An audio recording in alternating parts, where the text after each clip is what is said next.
yóò ti pé o láíláíláí. Banjo lagunjú àfi gbéraga.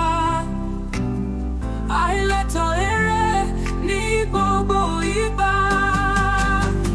Oríkì rẹ̀ tí a máa fi bọ̀. Ọmọ wa ó wà lọ́nà tó wọ̀. Tí o bá fẹ́ sùn, má fi gbàgbọ́. Àti fọ̀rọ̀ rẹ̀ fi ránṣẹ́ lára wa. Ire ni ó mú wa nítorí tí a nífẹ̀ẹ́. Èmi rẹ̀ dá yóò máa wà ní pẹ̀lẹ́pẹ̀. Ọmọ dìmúlà tí ó yẹ gbọ́. Gbogbo ènìyàn ni wọ́n nífẹ̀ẹ́ sí. Gbogbo wa ní gbọ́. Ọ̀rọ̀ tí ó rọ̀ láyé yìí á kàn. Wá sí mi máa wo ìfẹ́. Èmi ò ní sọ̀rọ̀. Oríkì rẹ̀ tí a máa fi bọ̀. Ọmọ wa ó wà lọ́nà tó wọ̀. Tí o bá fẹ́ sùn, má fi gbàgbọ́. Àti fọ̀rọ̀ rẹ̀ fi ránṣẹ́ lára wa. Àlà fún wa pẹ̀lú orísun gbogbo.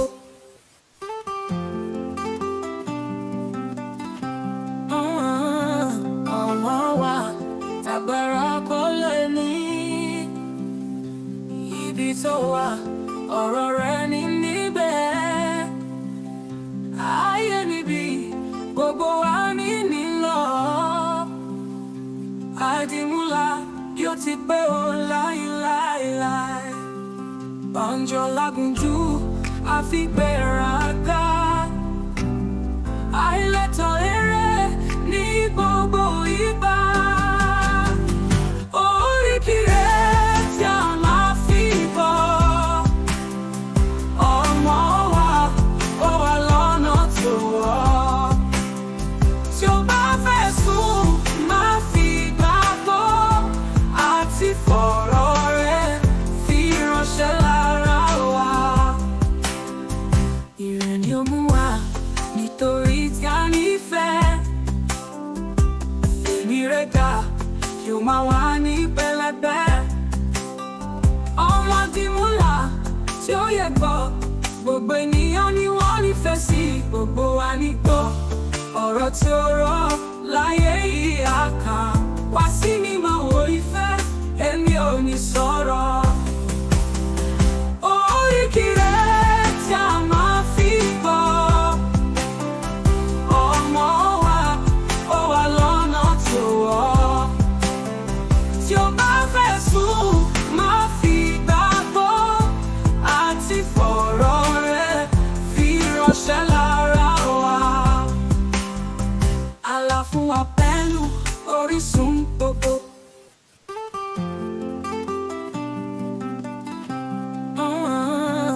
Ọmọ wa tàgbàrà kò lè ní. Ibi tó wà ọ̀rọ̀ rẹ̀ ní níbẹ̀. Ayé níbi gbogbo wa ní nílò. Àdìmúlà yóò ti pé o láíláíláí. Banjo lagunjú àfi gbéraga. Àìlẹ́tọ̀ eré ní.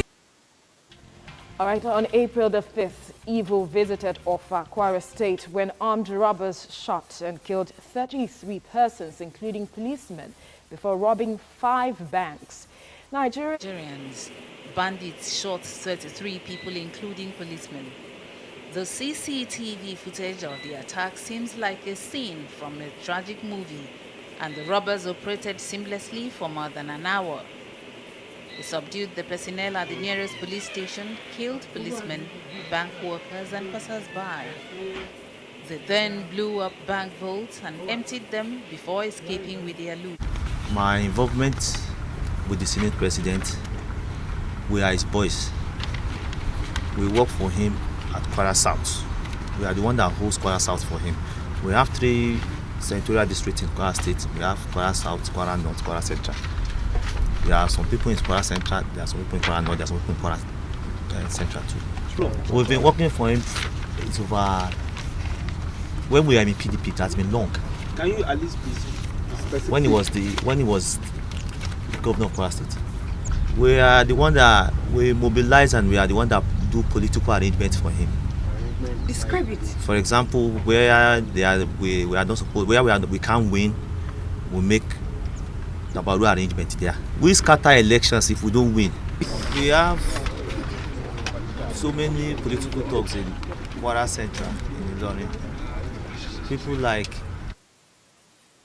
the 5 gang leaders, namely Ayuade Akinibosun, Ibikunle Ogunleye, Adeola Abraham, Salaudeen Assis, Niyi Ogundiran, and some of the other 17 suspects arrested for direct involvement and active participation in the Offa Bank robbery and the gruesome killing of 33 innocent persons, which includes some pregnant women and 9 police personnel, admitted, confessed, and volunteer statements that they were political talks of the Senate President, Federal Republic of Nigeria, Senator Bukola Saraki, and the Executive Governor of Kwara State, Alhaji Abdulfatai Ahmed. During interrogation, the 5 gang leaders mentioned in paragraph 2 further confessed and volunteer statement that they carried out the bank robbery, the attack on the divisional police headquarters in Offa, and the killing of 33 innocent persons during the robbery of the following 6 banks.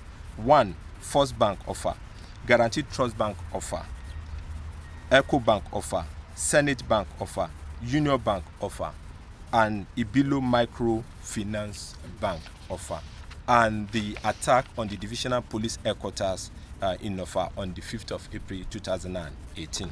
Millions of naira and 21 AK-47 rifles belonging to the Nigerian police force in the armory of the police divisional headquarters Offa were admitted by these 5 gang members and some of the suspects, 17 other suspects, to have been carted away during the bank robbery.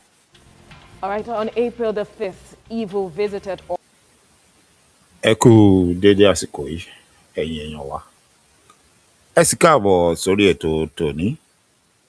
Mo mọ̀ pé ọ̀pọ̀lọpọ̀ wa ó ti máa wo bí mo ṣe wọlé, ohun tí mo gbé wọlé. Ó lè máa ṣe yín ní kàyéfì pé èwo tún leléyìí kí là ń gbọ́. Bẹ́ẹ̀ ni, old news ni, kì í ṣe ohun tó ṣẹ̀ṣẹ̀ ṣẹlẹ̀.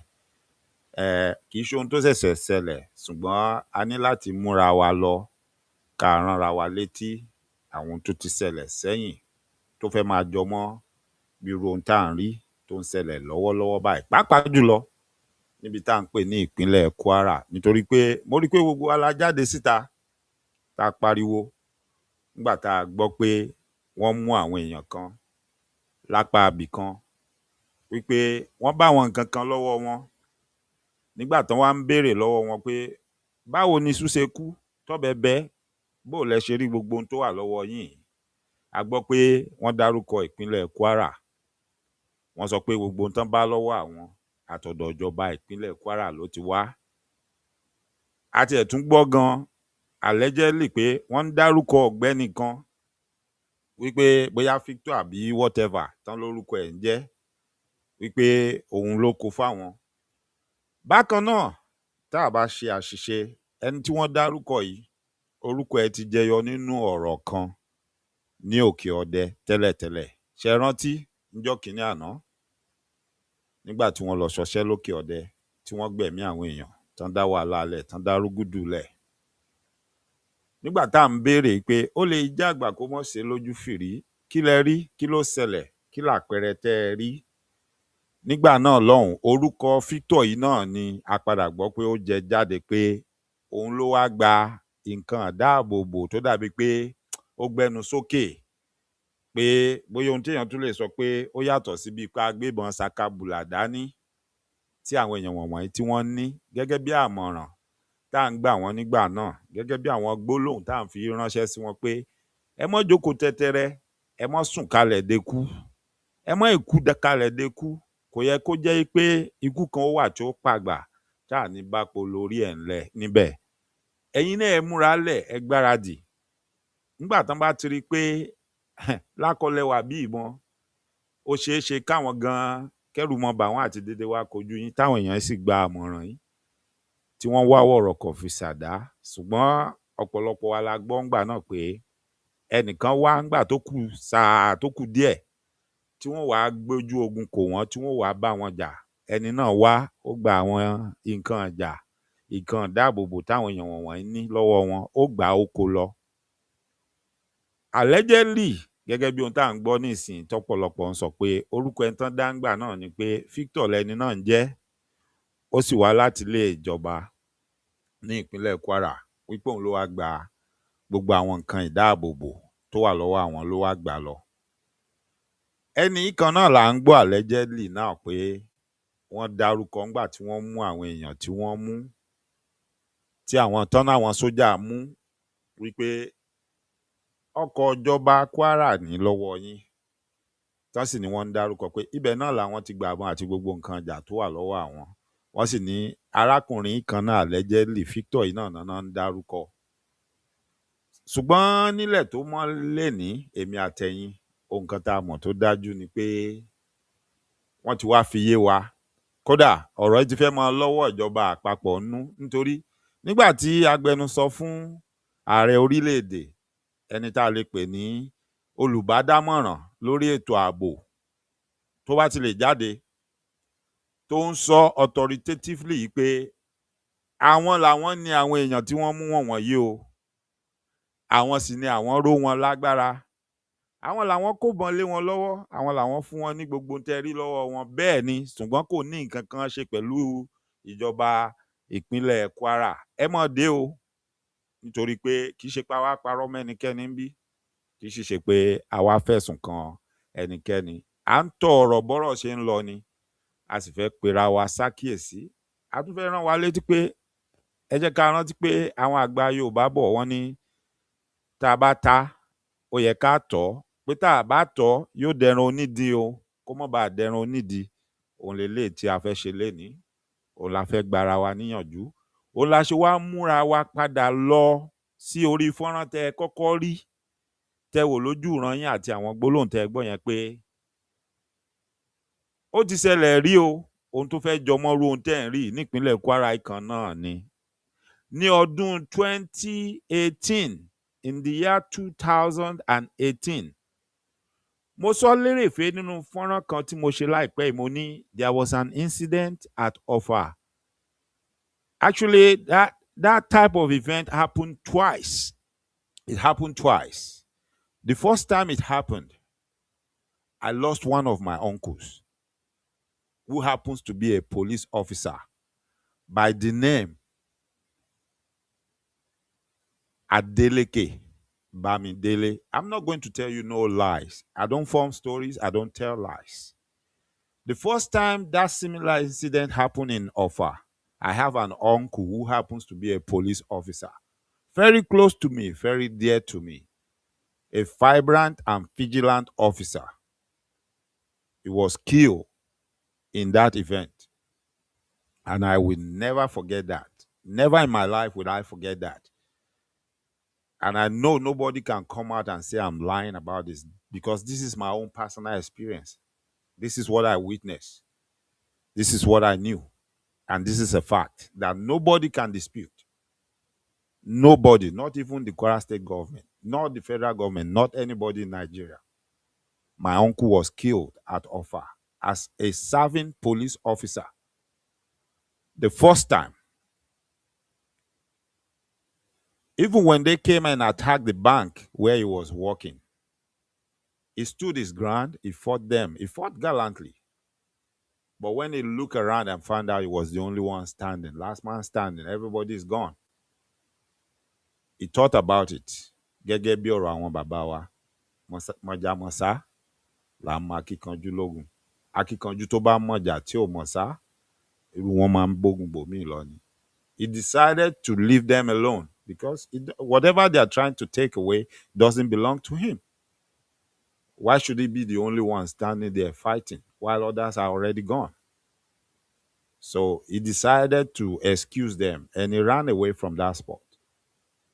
He found himself a hiding space somewhere within the community, very close to the bank. But you know, these hoodlums looked for him. They found him where he was hiding and they shot him and killed him right there. He was killed. Yes. Up till date, the the Nigerian police force or the Nigerian government didn't do anything for his children or his wife. We only buried his dead body. So sometimes when I'm speaking and some of you look at me like, I want you to understand today, I know more about Nigerian than you thought I knew because I've experienced the bitterness firsthand. I've been through it. So nobody can tell me any stories. Now, after that event, few years after, was the second incident, which you have just heard a little about what happened in 2018. That was the second time that same similar incident took place, where some people came to offer again and decided to rob the banks. And while they were doing that, they killed some people. Actually, if I'm not mistaken, about 30 or 32 people were killed during that incident, including pregnant women lost their lives on that day. And the culprits were apprehended by the Nigerian police force, which I'm going to show you the video. You already seen a preamble. I intentionally played the preamble so you can see it. So if you are watching me right now, I want to implore you, please. If there's anybody you think needs to know what is going on in that country itself is a crime scene. The country itself, the whole country itself is a crime scene. Then Kwara State is on another level. Kwara State is a crime scene. Everywhere in Kwara State is a crime scene. Yes, I can say that authoritatively. If you are thinking about Nigeria as a crime scene, I need you to times that by 10 for Kwara State. Whatever any of you in any part of Nigeria is thinking is going on with you, I want you to times that of Kwara and Kogi State by 10. Yes. Now, let's come back to the issue at hand. So in 2018, when the second incident took place, a group of armed bandits, and when I say armed bandits, I'm not saying Fulani now, because some of them were Yoruba boys. Some of them have names that looks like it's Igbo names, but these are political thugs. So I'm going to clear that so you don't make that mistake. And if you hear anybody's name being mentioned, I want you to note everything is allegedly, because at the end of the day, the whole case, the whole evidence was bastardized and messed up to where we cannot categorically say this is the truth and this is the false. Because at first, the culprits were apprehended by the Nigerian police and they made confessions on national TV, live on national TV, including NTA. All of them were there when these guys made their confession. And they mentioned somebody's name. Now, that person, as at that time, happened to be the Nigerian Senate president. Allegedly, the person they mentioned at that time in 2018 happens to be the Nigerian Senate president. I've said this many a times. Some people thought I was lying, and they thought there is no evidence to what I was saying. So that little video you just saw, that's part of the evidence that can back up whatever I've told you about that incident. But I'm still going to play like not really a full fashion, but a semi full fashion of that same video. I'm going to play that later and you are going to see it. So allegedly, there's this particular guy amongst the culprits that were apprehended by the name of Michael Adiku, who specifically mentioned the as a then Senate president in 2018 and said they work for him. He actually went as far back as mentioning that when he was the governor of Kwara, they've been working for him. And there are some other things that I can say look like evidence that were displayed, found with these culprits, which is the car they were driving that day when they went to offer to perpetrate the evil act. And on that vehicle, they had a tag on it that has something to do with the Kwara State Government House, which you are going to see later on this show in the video. I'm taking us back to memory lane because at the end of the day, based on everything you've heard me say so far, and based on the video I will show you that supports that, based on the report from the police, including the police PRO as at then, you would think, okay, there's a solid case and it needs, to be investigated, and there must be a conclusion to whatever was going on. But I can tell you categorically right now, Bashen Soroy, that case didn't go anywhere. The case went nowhere. Because for some of you that have had the latest update and have seen what is going on, like, oh yeah, some people were caught. Yeah, they found them with some guns and ammunition. They found a vehicle with them that has the inscription of Kwara State Government House on it or something like that, that probably linked them to the Kwara State government, or because they mentioned somebody's name. I want to tell you today that these people have a way of going about things whereby they turn everything to abracadabra, like a magic. The more you look, the less you see. Whereby what you thought you already seen, the facts you thought you already knew, the truth you thought you already knew will be turned to something else. Yes, that happened in 2018.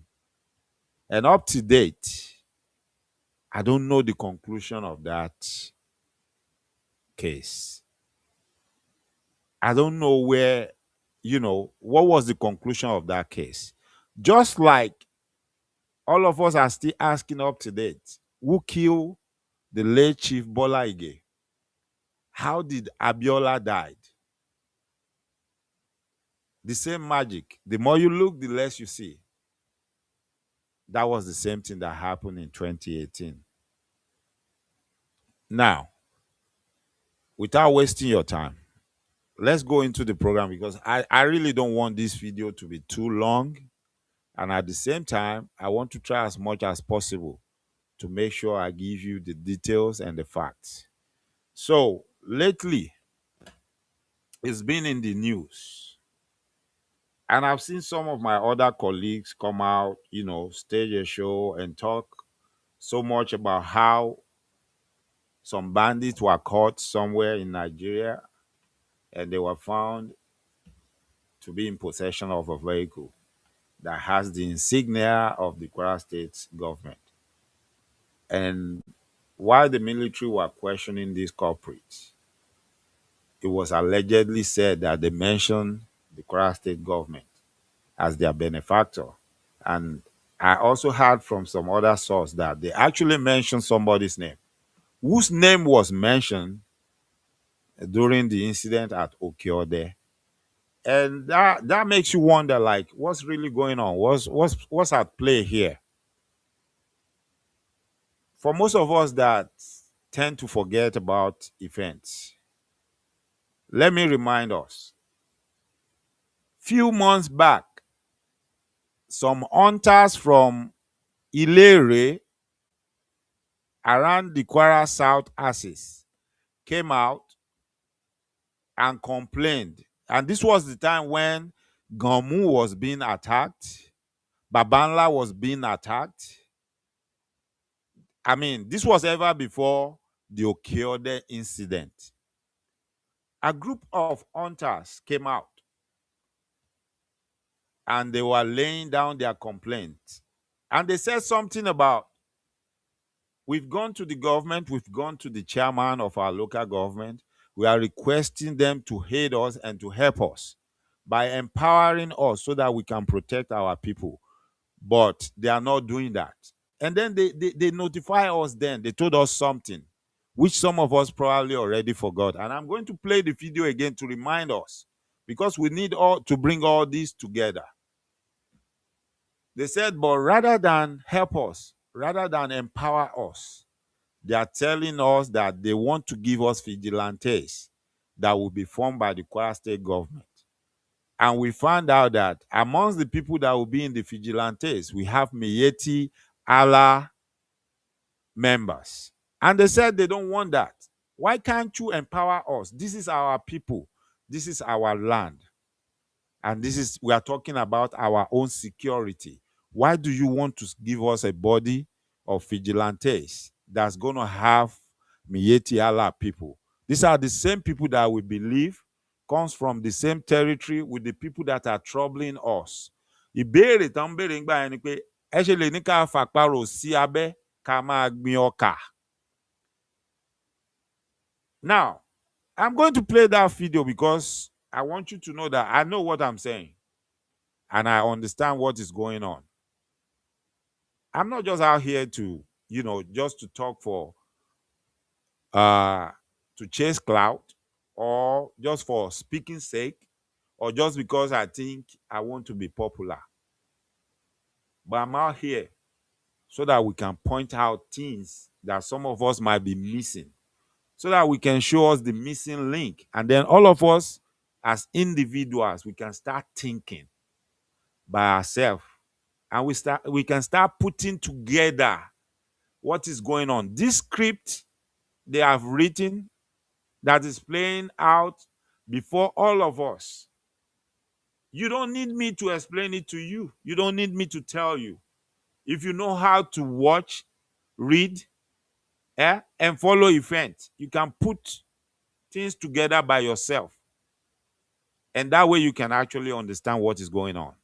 Now, let me play you the video of these hunters so that we are on the same page.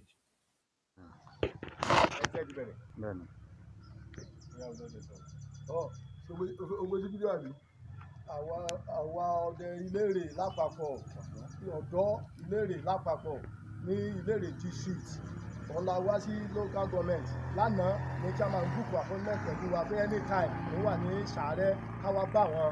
A sì dé Sàárẹ́ àpèpèpè wọn ò gbé fóònù tọ̀ ẹ̀yin àgbáyé wá sí pé olúọdẹ Sàárẹ́ wọ́n wá bá wa. A pé àwọn èèyàn wa ń Sàárẹ́ náà wọ́n wá bá wa, ẹ̀yin àgbáyé wọ́n ti pa wá tán ní Ìlérè o.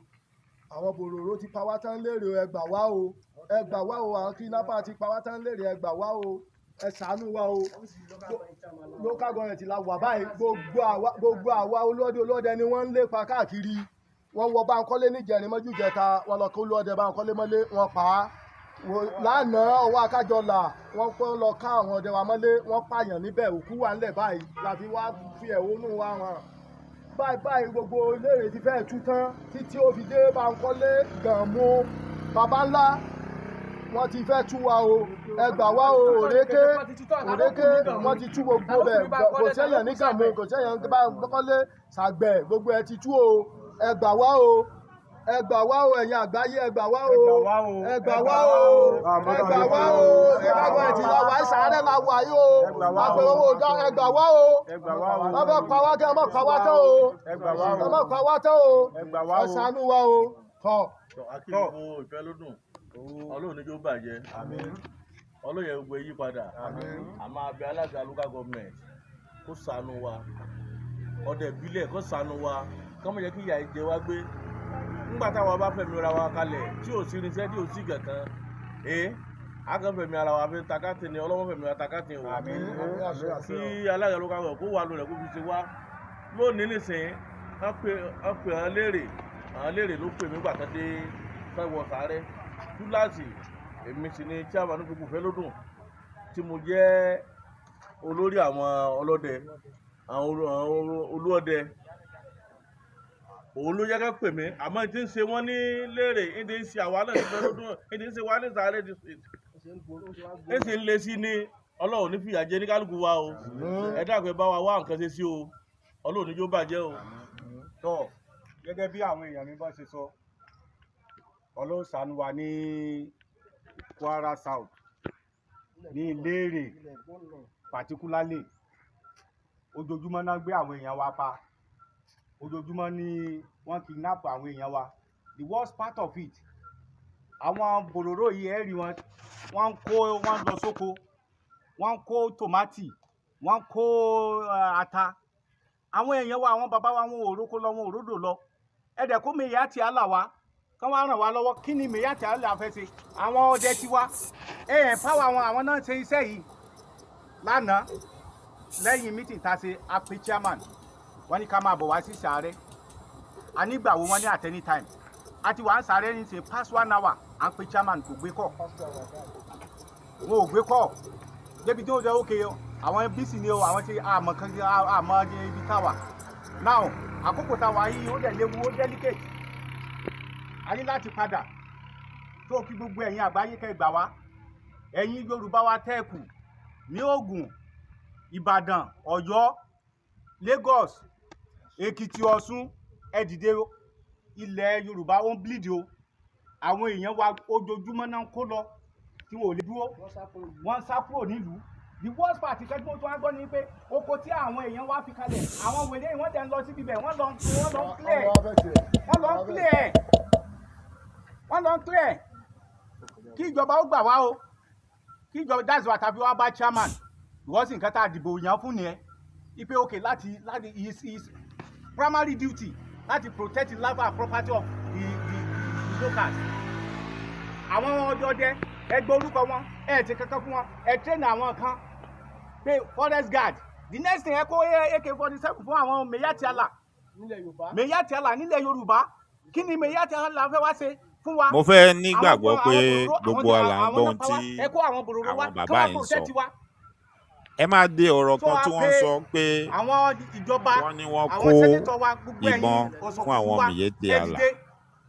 Torí ọ̀pọ̀lọpọ̀ gbọ́ ìròyìn yẹn lẹ́nujọ́ mẹ́ta ẹ̀ nígbà tí National Security Adviser to the President Ribadu tó jáde tó ń jẹ́rìí wípé àwọn rán àwọn èèyàn tí wọ́n mú yẹn níṣẹ́ pé wọn kì í ṣe ọ̀daràn, wípé àwọn ìgbìmọ̀ táwọn gbé dìde wípé kán máa ran àwọn ará Kwara lọ́wọ́, wípé àwọn fìjìláńtì yẹn òun làwọn tí wọ́n mú níbi tọ́nà ti mú wọn yẹn pé wọn kì í ṣe ọ̀daràn, tó sì ń sọ pé kì í ṣe pé bóyá ìjọba Kwara wọ́n ṣe onígbọ̀wọ́ fáwọn ọ̀daràn, ṣùgbọ́n òun gẹ́gẹ́ bí National Security Adviser to the President òun mọ̀ nípa àwọn èèyàn tán mú yẹn wípé wọn yìí ṣèèyàn burúkú. Mo lérò pé ibi tí ó bá dàbí pé ó rú gbogbo wa lójú nínú ọ̀rọ̀ yẹn àti gbọ́ nínú ọ̀rọ̀ tí mo fẹ́ mú wá fún wa nínú ohun tí àwọn bàbá wọ̀nyí tí wọ́n ń sọ fún wa. Mo nígbàgbọ́ pọ̀pọ̀lọpọ̀ àti gbọ́n táwọn bàbá yìí ń sọ wípé ohun tó ṣẹlẹ̀ yẹn o. Ṣé mọ̀ pé fọ́nrán tí mo fi hàn wá tá a jọ ń wò yìí, fọ́nrán yìí ti ṣẹlẹ̀ kó tó di pé wọ́n mú àwọn èèyàn tí wọ́n mú yìí. Fọ́nrán yìí ti wà láti bí oṣù mélòó sẹ́yìn nígbà tí wọn tiẹ̀ tí lọ kógun ja Òkè Ọdẹ làwọn bàbá yìí ti ṣe fọ́nrán yìí tí wọ́n pariwo síta pé kàkà kan rú àwọn lágbára gẹ́gẹ́ báwọn ṣe béèrè, ṣe ni wọ́n wá ń yọ àwọn pamọ́ lẹ́yọ kọ̀ọ̀kan. Ìgbà yẹn náà pariwo pé gbogbo ẹ̀yin ọmọ kóòtù àjírẹ́bí tó kù tẹ wà láwọn ìpínlẹ̀ Yorùbá tó kù bí Ògùn, Èkìtì, Ọ̀yọ́, Ọ̀ṣun, Ògùn, wípé kẹ́ mọ́ gbàgbé àwọn o, kẹ́yìn náà kẹ́ sì ṣe kínni, kẹ́ gbáradì pé ohun tó ń ṣẹlẹ̀ sáwọn ní. Ìgbà yẹn náà ti jẹ́ kó yé wa pé àwọn ń gbọ́ wúlẹ̀wúlẹ̀ pé wọ́n fẹ́ kóbọn lé àwọn èèyàn kan lọ́wọ́ tí wọ́n pè ní fìjìláńtì. Ṣùgbọ́n àwọn Mèyátì Allah ni àwọn èèyàn wọ̀nyí pé báwo ni wọ́n ṣe bẹ́ẹ̀, àwọn làwọn nílùú àwọn ní nǹkan ń ṣe, àwọn sì ní kẹ́ ẹ̀rú àwọn lágbára kí wá ló dé tó jẹ́ pé ara àwọn tó wá látọ̀dọ̀ ọ̀tá àwọn lẹ́lẹ́fẹ́ ró lágbára pé kó wá máa dáàbò bo àwọn. So fẹ́yìn tí ò bá yé ẹ já gbà pé bẹ́ẹ̀ náà ni ohun tó ń sọ fún wa ní ìsìn pé àwọn èèyàn táwọn sójà mú níbi tán ti mú wọn yẹn ẹ já gbà pé ó dáa ìjọba Kwara ló ró wọn lágbára ṣùgbọ́n pẹ̀lú àṣẹ ìjọba àpapọ̀ látọ̀dọ̀ National Security Adviser tó jẹ́ Ribadu tóun náà jẹ́ ẹ̀yà Fúlàní ẹ máa dé mọ́ra wọn o òun ló wá pa láṣẹ tó mú ní dandan pé ó yá àwọn Miyetti Allah ẹ fi wọ́n sára àwọn tí ẹ mọ̀ lò tí ó mọ̀ dáàbò bo àwọn ará Kwara South ṣùgbọ́n ẹ mọ̀ rú àwọn ọlọ́dẹ tó wá láti Kwara South lágbára o ẹ mọ̀ gbà wọ́n láàyè ara àwọn èèyàn tó wá látara àwọn ọ̀tá wọn tó fẹ́ mọ́ pa wọ́n lára àwọn ni kẹ́ bá wa ró lágbára kán lọ mọ́ ṣaláàbò wọn. Ó dàbí ìgbà tí ẹ mú gbogbo ẹran àtẹja ẹ wá kó ẹgbẹ́ síwájú ológbò gbogbo alátimọ̀ ohun tí ó ṣẹlẹ̀ ẹ wá ní kólógbò mọ́ ọ sọ gbogbo alámọ̀ pólógbò ó jẹ ni yóò sì jẹ tán.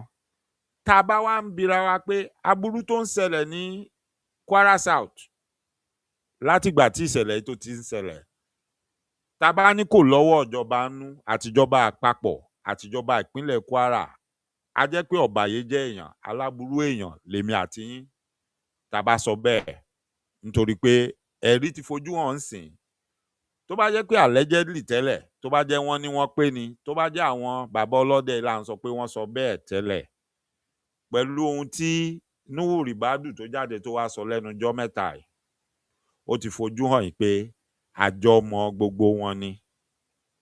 Ṣùgbọ́n ṣe rí fọ́nrán tí ẹ kọ́kọ́ wò yẹn tó ní í ṣe pẹ̀lú ìpínlẹ̀ Kwara àti ìṣẹ̀lẹ̀ tó ṣẹlẹ̀ ní 2018 ní ìlú Ọ̀fà ìdí tí mo fi lọ mú wá ni pé ó ti fẹ́ máa jọra wọn pé nígbà tí nǹkan bá ṣẹlẹ̀ tó bá dàbí pé a ti mú àwọn oníṣẹ́ láabi tó dàbí pé àkókò ti tó kò síbi tán fẹ́ sá sí àmọ́ ọ̀bàyéjẹ́ èèyàn wọ́n ní láti fojú àwọn ọ̀bàyéjẹ́ èèyàn wọ́n ní láti gbójú wọn síta ṣùgbọ́n lójijì ẹ dédé rí i pé wọ́n tún lọ rún mọ́bì kan wọ́n tún ní kò rí bíi ohun tá a rí yẹn mọ́ yóò wá di kọ́mánsì American wonder the more you look the less you see irú ẹ̀ lóhun tí ó ṣẹlẹ̀ lẹ́nu ọjọ́ mẹ́ta yìí tí ìjọba Kwara jáde wọ́n ní àwọn ò mọ nǹkan kan ẹ gbọ́ mi dáadáa ẹ gbọ́ mi yé ìdáhùn tán fún wa ni pé àwọn ò mọ nǹkan kan nípa àwọn tí wọ́n mú yẹn àwọn ò dẹ̀ ní nǹkan kan ṣe pẹ̀lú ẹ̀ ṣùgbọ́n gbà tí Ribadu National Security Adviser to the President máa jáde ó ní àwọn làwọn ṣètò yẹn pẹ̀lú ìjọba Kwara so báwo ni ìjọba Kwara ṣe ń sọ fún wa pé àwọn ò mọ nǹkan kan ń pa ẹ̀ ṣé wọn pé àlàyé tán ṣe fún wa initially wọn sọ wípé àmọ́ àwọn èèyàn yẹn rí o yes àwa la kó fún wọn lóòótọ́ ṣùgbọ́n báyìí náà ṣe jẹ́ nǹkan tá a sì ní kán mọ́ ṣe ní kò ń ṣe ohun tó sọ fún wa nìyẹn wọ́n láwọn ò mọ nǹkan kan pa àwọn ò mọ̀ wọ́n rí ṣùgbọ́n ní ìsìngbà tẹ́ni tí ó gbèjà wọn dé Ribadu National Security Adviser to the President ìyẹn sọ wípé pẹ̀lú àjọṣe àwọn àti ìjọba ìpínlẹ̀ Kwara láti ran ìpínlẹ̀ Kwara lọ́wọ́ pẹ̀lú àwọn agbésùmọ̀mí tó yọ wọ́n lẹ́nu làwọn ṣe gbé àwọn ìgbìmọ̀ yẹn kalẹ̀ wọ́n dẹ̀ gbà pé nínú wọn àwọn Miyetti Allah tí wọ́n mú yẹn ara wọn ni wọ́n jẹ́ ẹ wá mú ọ̀rọ̀ táwọn bàbá ọlọ́dẹ yìí tí wọ́n sọ ẹ ránra yín létí pé ṣáwọn bàbá yóò sọ fún wa pé ohun tí wọ́n fẹ́ ṣe fáwọn nìyẹn ipò ohun tán dẹ̀ fẹ́ ṣe yìí ọ̀nà àti máa pa àwọn lára ni nígbà tẹ́ bá mú lára àwọn tí wọ́n wá ń kógun ja àwọn èèyàn tẹ́ wá ró wọn lágbára tẹ́ láwọn ni ó mọ dáàbò bò wọ́n táwọn tẹ́ ró lágbára pé wọ́n máa dáàbò bò àwọn èèyàn wọ̀nyí tán bá ń wọnú àwọn ìlú ìtàn bá ń gbẹ̀mí àwọn èèyàn náà báwo la ṣe fẹ́ sọ pé àwọn tó wá nì àbáwọn tí ò wá nì báwo la ṣe fẹ́ mọ̀ nígbà tí ó bá jẹ́ pé àwọn èèyàn wọn ló wá tán wá pa àwọn aráàlú wọ̀nyí lára kí ló fún yín ní ìdánilójú pé àwọn ẹni máa lé àwọn èèyàn wọn lálẹ́ mú wọ́n máa ṣiṣẹ́ tẹ́lẹ̀ gbélé wọn lọ́wọ́ bẹ́ẹ̀ ṣe rò pé ó ṣe yẹ kán ṣe kí ló fún gbogbo wa ní ìdánilójú irú ẹ̀ ohun tí ò dájú ni ohun téèyàn kankan ò lè fọwọ́ ẹ̀ sọ̀yà pé bí ó ṣe rí nìyẹn òun lohun tó wà ń bẹ̀ ṣùgbọ́n ó ṣe ni láàánú wípé bọ́rọ̀ wa ṣe máa ń rí ní gbogbo ìgbà ní bọ́rọ̀ wa ṣe máa ń rí ní gbogbo ìgbà rèé bá a bá ti fẹ́ rójú tu ọ̀rọ̀ bàbá ti mú àwọn ọ̀bàyéjẹ́ èèyàn tàbá ti mú àwọn tó ń ṣàṣemáṣe àwọn kan nínú ìjọba wọn jáde wọn wá dàrú mọ́ wa lójú wọn ò ní bẹ́ẹ̀ kọ́ ló ṣe rí pé bá mi ló tún ṣe rí. Mo ṣàpẹẹrẹ mo ní ikú tó pa bàbá wa olóògbé olóyè Bọ́lá Ìgè mo ní ṣàrójútu ẹ̀dẹ̀ ní tọ́pọ̀lọpọ̀ yín bá rántí. Ńbo ni gbogbo àwọn ọlọ́pàá tí ó yẹ kán mọ́ sọ bàbá wa yẹn gbà yẹn ńbo náà wà dè ní? Àbí gbogbo ọlọ́pàá tán ni kó mọ́ sọ odidi ọ̀gá tó wà lẹ́ka òfin lórílẹ̀‐èdè Nàìjíríà nígbà táwọn tán ní kán mọ́ sọ wọn tí gbogbo wọn bá láwọn lọ jẹun lẹ́ẹ̀kan náà àwọn wá kó gbogbo ìbọn àwọn kalẹ̀ àwọn wá lọ ṣe mọ̀ pọ́rọ̀ yẹn ò mọ́pọlọ dání kò mú làákàyè dání wọ́n sọ̀rọ̀ bí ẹni tó kọ́ṣẹ́ tí ò mọṣẹ́ ṣùgbọ́n gbogbo wọn ló lọ scot free. None of them was punished. Kí ni ìdí tí wọ́n ṣe punish wọn? Nítorí pé àwọn kan ló rán wọn níṣẹ́ yẹn àwọn ló dẹ̀ wà nù ìjọba iṣẹ́ tán rán wọn náà jẹ́ wọ́n dẹ̀ gbowó iṣẹ́ wọn pé kán pẹnu mọ́ kán mọ́ sọ̀rọ̀ èyí tán bá fura sí pé yóò sọ̀rọ̀ nu wọn wọ́n ṣe kí ni wọ́n yanjú ẹ̀ wọ́n gbẹ̀mí lọ́rùn ẹ̀. Now ẹ jẹ́ wá padà sí ọ̀rọ̀ 2018 tí mo mú wá tí mo fi ṣàpẹẹrẹ ẹ jẹ́ kí n wá mú fọ́nrán tọ̀rọ̀ 2018 wá fún wa lẹ́kùnrẹ́rẹ́. Ẹ jẹ́ ká jọ wo fọ́nrán 2018 yẹn lẹ́kùnrẹ́rẹ́ ká gbọ́ gbogbo ohun tó ṣẹlẹ̀ ká gbọ́ bí wọ́n ṣe da ọ̀rọ̀ yẹn rú kí n wá ṣàpẹẹrẹ nǹkan kan fún wa nínú ẹ̀kọ́ tí àwọn kan ti gbìyànjú láti kọ́ wa gẹ́gẹ́ bí ọmọ kóòtù àjírẹ̀bí ẹ máa bá mi ká lọ. All right, on April the 5th, evil visited Kwara State when armed robbers shot and killed 33 persons, including policemen, before robbing 5 banks. Nigerians were shaken by the incident, especially when CCTV footage of the attack appeared on social media like a scene from a tragic film. More than 20 persons were arrested in connection to the robbery before the suspects list was trimmed to 6. After months in detention, drama has greeted the arraignment of the suspects. On Wednesday, a high court in Ilorin heard that the prime suspect, Michael Adiku, has died in police custody. Reacting to this, Senate President Bukola Saraki, who was implicated in the Offa robbery, has called on the presidency to set up a judicial inquiry. Let's watch this report. But we warn that some scenes may be disturbing. Nigerians, bandits shot 33 people, including policemen. The CCTV footage of the attack seems like a scene from a tragic movie, and the robbers operated seamlessly for more than an hour.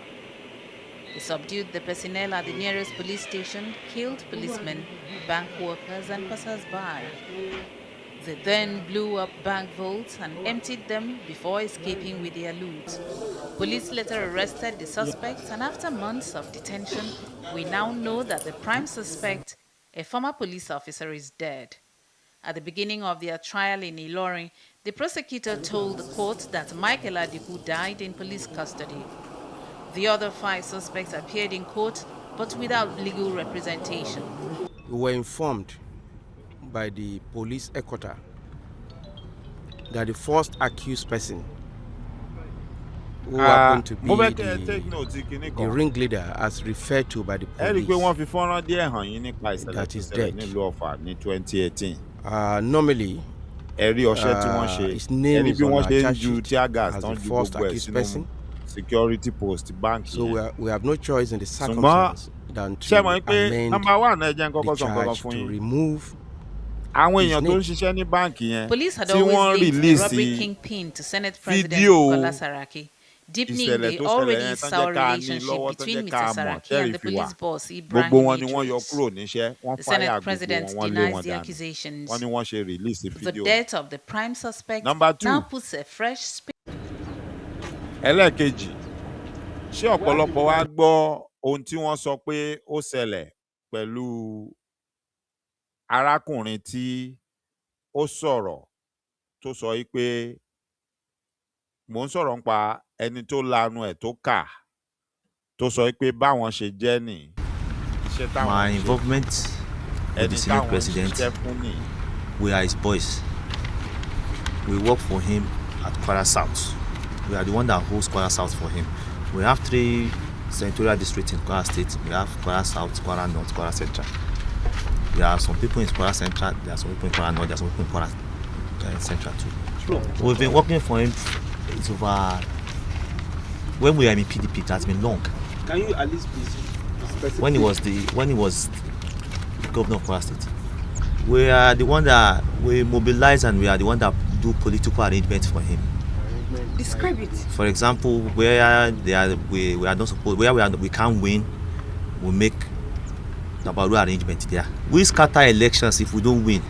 We have so many political talks in Kwara Central, in Ilorin. People like Alhaji Alao, people like Alhaji Dawando, people like Alhaji Dano, we used to call him Alhaji White, and so on. They know themselves. As I'm speaking, if they can hear me, they know what I'm talking about. They also are dangerous. They are fully armed. Who armed them? They are armed by the Senate President, Kwara Saraki. The killing of the two people I killed, it was out of fear, because I was being disturbed when the voting was going on.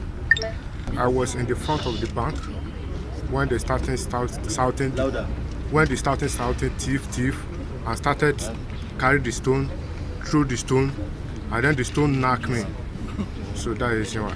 That man just give me this man just give me the gun, say make I just hold like this, so because anything.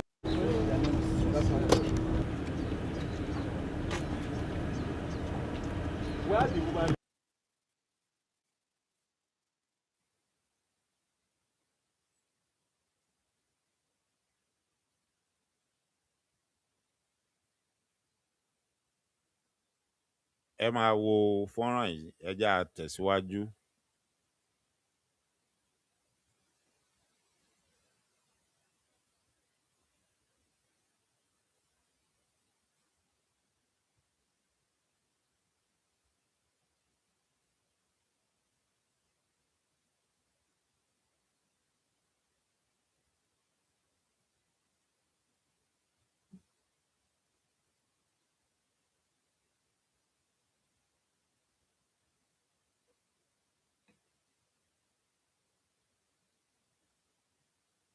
The 5 gang leaders, namely Ayuade Akinibosun, Ibikunle Ogunleye, Adeola Abraham, Salaudeen Azeez, Niyi Ogundiran, and some of the other 17 suspects arrested for direct involvement and active participation in the Offa Bank robbery and the gruesome killing of 33 innocent persons, which includes some pregnant women and 9 police personnel, admitted, confessed, and volunteer statement that they were political talks of the Senate President, Federal Republic of Nigeria, Senator Bukola Saraki, and the Executive Governor of Kwara State, Alhaji Abdulfatai Ahmed. During interrogation, the 5 gang leaders mentioned in paragraph 2 further confessed and volunteer statement that they carried out the bank robbery, the attack on the divisional police headquarters in Offa, and the killing of 33 innocent persons during the robbery of the following 6 banks.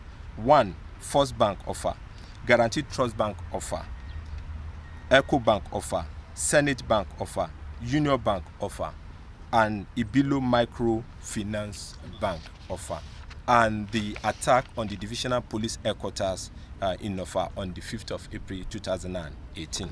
Millions of naira and 21 AK-47 rifles belonging to the Nigerian police force in the armory of the police divisional headquarters Offa were admitted by these 5 gang members and some of the suspects, 17 other suspects, to have been carted away during the bank robbery. In order to conceal evidence, the Chief of Staff to the Executive Governor of Kwara State, Mr. Yusuf Abdulwahab, who has been arrested and taken to police custody, arranged the removal of the sticker plate number with inscription Saraki, Kwara State of Harmony from the exhibit vehicles, and also register the exhibit Lexus Jeep used in the Offa Bank robbery and the killing of 33 innocent persons in the name of Ayuade Akinibosu. Says the death of the suspects puts a fresh spin on this case. Fresh spin. But then the Senate president has reacted and he's saying that he has now been vindicated, that this case was actually politically motivated to implicate him, and he has once mentioned that this prime suspect is dead. Martin? Well, vindication? Well, I am not too sure of vindication because it is the court that will determine that. But, you know, the political implication, and this thing is not new. As I just was discussing with my colleague before we began this process, you know that they have now strengthened the hand of the Senate president, who had said that the case was politically motivated and that he and his own group had announced earlier that the guy, the principal suspect, this Michael Adiku, had been murdered in police custody, which was denied by the PPRO, this Moshood Jimo. And now look at the disclosure that he had not been murdered, but they disclosed that he had died in police custody. And this has actually altered the entire process. In what ways? Well, definitely, you say the principal suspect is dead. You know, in a normal society, if the principal suspect is dead, there are still other suspects. Of course. But you know the kind of controversy that has attended this process is what has elicited that kind of comment on this case. You know, on this case, the Senate president said he had even been humiliated. On the eve of a major event like that, or even another political event, he had been ordered to report, the president of the Senate, ordered to report at a police station in Abuja on this case because he had been implicated on so many issues like that. It had, just as the reporter indicated, it has deepened again the rift between the Inspector General of Police and the President of the Senate. You know, it's been prosecuted at the highest level of the police force. The Inspector General of Police is involved. His office had always issued statement on this matter, not just a prosecutor that has been identified, the Inspector General of Police. But as this one has been disclosed, it means that they will have to adjourn this case, they will have to plead and say that this is what we said. But everything, as I said earlier, will be discussed in the court and not in, we are not going to decide that one at journalists hangout. Yes, but then there are issues that surround this that has to be discussed, because one will think that as a principal suspect, protection will be given to him such that you know, that this person has a lot of information that will determine how justice is done, because about 32 persons died. 33 persons died in this case. And so now that this has happened for you, what do you see happening? Well, first of all, I think that the police owes us a duty to give us to make full disclosure of the circumstances of death. Because one could die of natural causes, and anybody could die anytime. Did he die of complications arising from sickness that you did not get medical treatment in good time? Or, as they usually do, is it that he was tortured to death? I mean, we should know some of these things. I think that's what the Senate president is asking. It's very important. I don't know whether it's a judicial commission of inquiry that is required, because the Senate president is asking the president to institute a judicial commission of inquiry. I don't know whether that, but certainly the police owes us duty as the public. 33 souls were snuffed out. It was a dastardly act. You had a police station that was razed. You had policemen that were killed. That thing lasted about 1 hour, and you did not have policemen or other security people mobilized within the period from neighboring towns to come and corner these people. And when the Senate president first said that the guy had been killed, that was his own allegation, Mr. Jimoh Moshood said, no, he's being kept in one of the states in the southwest. That's what he said then. Now he has died. When did he die? How did he die? We should know. And do you think that they'll give us such information? Oh, it's our duty to ask them. They owe us that duty. They should inform us.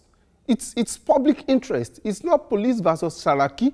It's Nigerian nation. It's Nigerian state. These are Nigerians. Lives were involved. Lives were involved. And talking about Michael Adiku, yes, it is true that this has introduced a new dimension to the entire story. It's a twist to the matter. Yes, no doubt about that.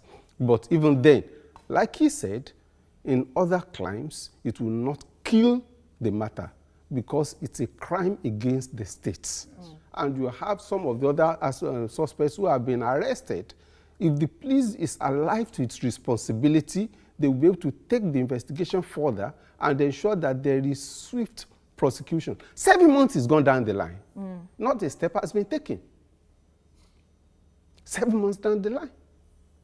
Investigations, they say, had been on. How far have they gone with the investigations? They brought in all sorts of things as to who might be concerned, who may not be involved, and that even took the narrative out of the crime that it was. We brought in full politicization of the process. I think there is a need for our police to rise above partisanship and for them to, at all times, be professional in their duty. All right, like Saraki is asking, a judicial inquiry to confirm when the suspect died, how he died, and when the leadership of the police became aware of... All right, on April the 5th, evil visited Offa, Kwara State when armed robbers shot... Ẹ káàbọ̀ padà. Mo lérò pé gbogbo wa la ṣì ń gbádùn ohun tá a dọ̀ra jọ ń wò yìí. Nítorí pé I'm taking us back to memory lane that this is not the first time you and I will be seeing something like this that looks like magic. Tí a máa rò pé a ti rí nǹkan, tí a máa rò pé a ti rí ọ̀nà àbáyọ sí wàhálà àbí ṣòro, tá a máa rò pé a ti rí ibi tí aburú ti ń ṣẹlẹ̀, tá a máa rò pé a ti rí ibi tí àwọn ọ̀tá ń gbà wọlé, ṣùgbọ́n tí wọ́n á yí mọ́ wa lọ́wọ́, tí wọ́n á sọ di nǹkan míì. Now, ẹ má gbàgbé mo ti sọ fún wa ṣáwájú. Mo ní allegedly ẹni tí ó jẹ́ olórí àwọn tí wọ́n mú tí wọ́n lọ ṣe gbogbo aburú tó ṣẹlẹ̀ ní ìlú Ọ̀fà ní 2018. Gbogbo alágbọ́n bí tó ti fẹnu ara ẹ̀ tó fi sọ wípé ẹni tó jẹ́ olórí ilé ìgbìmọ̀ asòfin nígbà náà, ààrẹ, wípé òun làwọn ń ṣiṣẹ́ fún. Kò sọ pé òun ló rán àwọn o, kò sọ pé òun ló rán àwọn, ẹ má sì mí gbọ́ o. Ó lóun làwọn ń ṣiṣẹ́ fún. Ibẹ̀ làwọn ti rí gbogbo ìbọn àtàwọn nǹkan táwọn ń lò nítorí pé àwọn jẹ́ irinṣẹ́ olóṣèlú.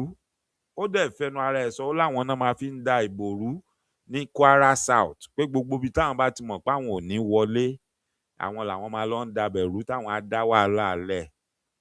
Gbogbo wa la gbọ́. Ìgbà tí ìwádìí ń lọ lórí ìṣẹ̀lẹ̀ yẹn lọ́wọ́lọ́wọ́, tó bá jẹ́ ìlú tó ti dàgbàsókè tí wọ́n ní òfin, tí wọ́n sì mọ bí nǹkan ṣe rí, tí wọ́n máa ń tẹ̀lé òfin ni. Irú ọ̀gbẹ́ni yẹn tó ti sọrú ohun tó sọ, tó sì dárúkọ ẹni tó dárúkọ yẹn, wọ́n á ti mọ̀ pé ẹni tó dárúkọ yìí alágbára ni, èèyàn ńlá ni. Yálà òun sòótọ́ náà ni òun parọ́, a gbọ́dọ̀ rí òkodoro, a gbọ́dọ̀ rí òpin ọ̀rọ̀ yìí, nítorí pé ẹni tó dárúkọ ẹ̀ tó bá jẹ́ pé ó parọ́ mọ́, a gbọ́dọ̀ fọ orúkọ ẹ̀ mọ́, a gbọ́dọ̀ jẹ́ kó parọ́ mọ́ lọ bẹ́ẹ̀. Ó sì jẹ̀yà lábẹ́ òfin tó bá jẹ́ pé ó parọ́, tó mọ̀ọ́mọ̀ lọ múrú orúkọ ẹni báyìí síbẹ̀. Bákan náà, tó bá ṣeé ṣe pé ohun tó sọ yìí òótọ́ ni, alágbára lẹni tó dárúkọ ẹ̀, ó ṣeé ṣe kán má fẹ́ jẹ́ kó sọ òótọ́ délẹ̀ àbí kó mọ́ wà láyé láti parí ohun tó bẹ̀rẹ̀ yìí. Ohun tí wọ́n ṣe ni pé wọ́n wàá ṣètò bí wọ́n ṣe lọ gbé ọ̀gbẹ́ni yẹn pamọ́ síbi tí ó ti máa ṣe ẹ̀wọ̀n ẹ̀ títí dijọ́ tí wọ́n ṣe ẹjọ́ yẹn, tí ó fi jẹ́ pé àwọn agbénipa ò ní lè lọ pa aburú ò ní lè ṣẹlẹ̀ sí títí dijọ́ tí yóò wọnú ilé ẹjọ́ tí ó déwájú adájọ́ tí ó wàá jẹ́rìí ọ̀rọ̀ tó sọ títí tí wọ́n fi mú ẹni tó ń fẹ̀sùn kàn wá síwájú ẹ̀ tí ojú ó kojú tẹnu ó rí dẹ̀rẹ̀dẹ̀rẹ̀. Ṣùgbọ́n ṣe ni láàánú, èmi àti yín gbọ́ nínú fọ́nrán tá a wò yẹn, kó tó di ọjọ́ tí wọ́n lọ ilé ẹjọ́ tí wọ́n ṣe ẹjọ́, wọ́n ní ọ̀gbẹ́ni yẹn tó jẹ́ abẹnugan eléyìí tó dárúkọ gangan pé lágbájá là ń ṣiṣẹ́ fún, àwọn náà fún wa ní gbogbo ohun tó wà lọ́wọ́ wa yìí, wọ́n ní ó ti ṣaláìsí. Ṣùgbọ́n ẹ jẹ́ ká bira wa, tó bá yẹ pé ẹ fọkàn bá fọ́nrán tá a jọ wò yẹn lọ dáadáa, wọ́n ní ẹni tí wọ́n dárúkọ tán fẹ̀sùn kàn gangan òun ló ti kọ́kọ́ sọ ṣáwájú tẹ́lẹ̀tẹ́lẹ̀ yìí pé ẹni tẹ́ ń sọ pé ó fẹ̀sùn kàn mí tó dárúkọ mi tó lémi lòun ṣiṣẹ́ fún, ṣe bó ti kú sí ọ̀dọ̀ ẹ̀yin ọlọ́pàá. Wọ́n ní nígbà yẹn àwọn ọlọ́pàá ní irọ́ o. Ó kẹjẹ́ ń sọ báyìí náà ṣe sọ. Wọ́n ní ó fẹ̀sùn kàn wọ́n pé ṣebí wọ́n sọ pé wọ́n ti pa sọ́dọ̀ àwọn ọlọ́pàá. Àwọn ọlọ́pàá wá sọ pé irọ́ o. Ṣùgbọ́n gẹ́gẹ́ bí fọ́nrán tèmi àti yín jọ rò wò, nígbà tó dọjọ́ tí wọ́n délé ẹjọ́ tí wọ́n ṣẹjọ́, wọn gbé ọ̀gbẹ́ni yẹn wá. Ohun tí wọ́n wá sọ ńjọ́ yẹn ni pé ọ̀gbẹ́ni yẹn ó ti kú, wọn ò mọ bó ṣe kú. Lélẹ̀ tó ń fìdí ẹ̀ múlẹ̀ pé ohun tí ọ̀gbẹ́ni yẹn dárúkọ, ohun tí ẹni tí ọ̀gbẹ́ni yẹn dárúkọ ńjọ́ kínní àná pé àwọn làwọn ń ṣiṣẹ́ fún, ibẹ̀ làwọn ti rí ìbọn táwọn ti rí ọkọ̀. Tó sọ ńjọ́ kínní àná pé ẹni tẹ́ ẹ sọ pé ó fẹ̀sùn kàn mí ṣebí wọ́n náà ti pa sọ́dọ̀ àwọn ọlọ́pàá. Ó já sí pé òótọ́ lẹni yẹn ń sọ. Àmọ́ béèrè tèmi ni pé báwo ni ẹni yẹn láì ṣe ọlọ́pàá, báwo ló ṣe mọ̀ pé ọ̀gbẹ́ni yẹn ti kú sí ọ̀dọ̀ àwọn ọlọ́pàá, pé wọ́n ti pa sí ọ̀dọ̀ àwọn ọlọ́pàá? Báwo ló ṣe mọ̀ pé wọ́n ti pa ọ̀gbẹ́ni yẹn sí ọ̀dọ̀ àwọn ọlọ́pàá nígbà táwọn ọlọ́pàá gan ò tí ì gbé ròyìn jáde pé wọ́n ti pa ọ̀gbẹ́ni yẹn sọ́dọ̀ àwọn, àbọ̀gbẹ́ni yẹn ti kú? Báwo lòun ṣe mọ̀?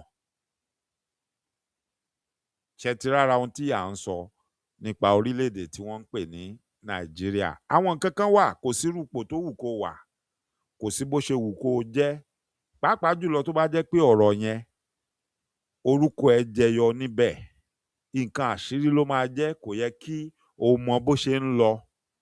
Báwo ń bo lòun ti gbọ́ ìròyìn tó sọ tóun fi kọ́kọ́ ti sọ kó tó di pé ọlọ́pàá gan padà wá sọ pé ọ̀gbẹ́ni yẹn ti kú o, àmọ́ bó ṣe kú síbi tán fi sí o.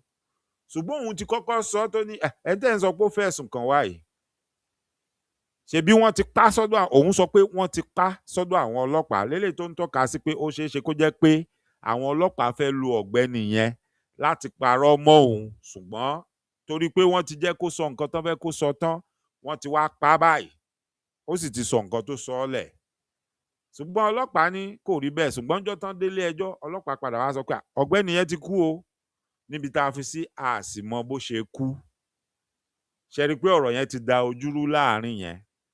Lélẹ̀ tí agbẹjọ́rò tẹ ẹgbọ́n tó ń sọ̀rọ̀ yẹn wá ń padà sọ pé ẹjọ́ tún ti gba ọ̀nà bòmíì lọ o, torí ẹni tá a rí gẹ́gẹ́ bí ẹlẹ́rìí àkọ́kọ́ wa tó múnádóko ó ti ṣaláìsí o. Lélẹ̀ tó ń já sí pé a ní láti wá pawódà tún àwo ṣe. Now, ẹ jẹ́ kí n fi fọ́nrán kan hàn wá. Mo máa ń sọ nǹkan kan fún wa lọ́pọ̀lọpọ̀ ìgbà. Mo ní tí mo bá ń wo àwòrán lórí ẹ̀rọ ayélujára, yálà eré alágbéléwò ti Yorùbá ni àbí tolóyìnbó, ẹ̀kọ́ tí ń bá lè kọ́ ń bẹ̀, bó ṣe jẹ mọ́ ìgbé ayé tá à ń gbé lénìí, bó ṣe jẹ mọ́ agbègbè wa, òun lèmi máa ń wá. Mo sì máa ń ṣe àpẹẹrẹ. Mo ní àwọn eré kan tí àwọn bàbá wa tí wọ́n ṣonígbọ̀wọ́ ẹ̀, ìyẹn mainframe, òpómúléró, àwọn bàbá wa Túndé Kèlání, tí wọ́n ṣe láàrin ìgbà kan, kò jìnnà sí àwọn àkókò tí gbogbo ìṣẹ̀lẹ̀ náà ni wọ́n gbé àwọn eré yẹn jáde, tí wọ́n pe àkọlé ẹ̀ ní Ṣaworo Idẹ àti àwọn síríìsì Agogo Èèwọ̀. Mo ní mo kọ́ ẹ̀kọ́ tó pọ̀ ńbẹ̀ nítorí pé ó ń ṣàpẹẹrẹ ohun tó ń ṣẹlẹ̀ ní ilẹ̀ kóòtù àjíire fún wa àti ní ibi tí wọ́n ń pè ní Nàìjíríà. ẹ jẹ́ mú nǹkan kan wá tí ó ṣàpẹẹrẹ nǹkan kan fún yín tó jọ mọ́ ọ̀rọ̀ tá à ń sọ lọ́wọ́lọ́wọ́ yìí. Fún ọ̀pọ̀lọpọ̀ yín tẹ́ bá rántí eré tá à ń sọ yìí, ìṣẹ̀lẹ̀ kan ṣẹlẹ̀ ń bẹ nínú agogo èèwọ̀.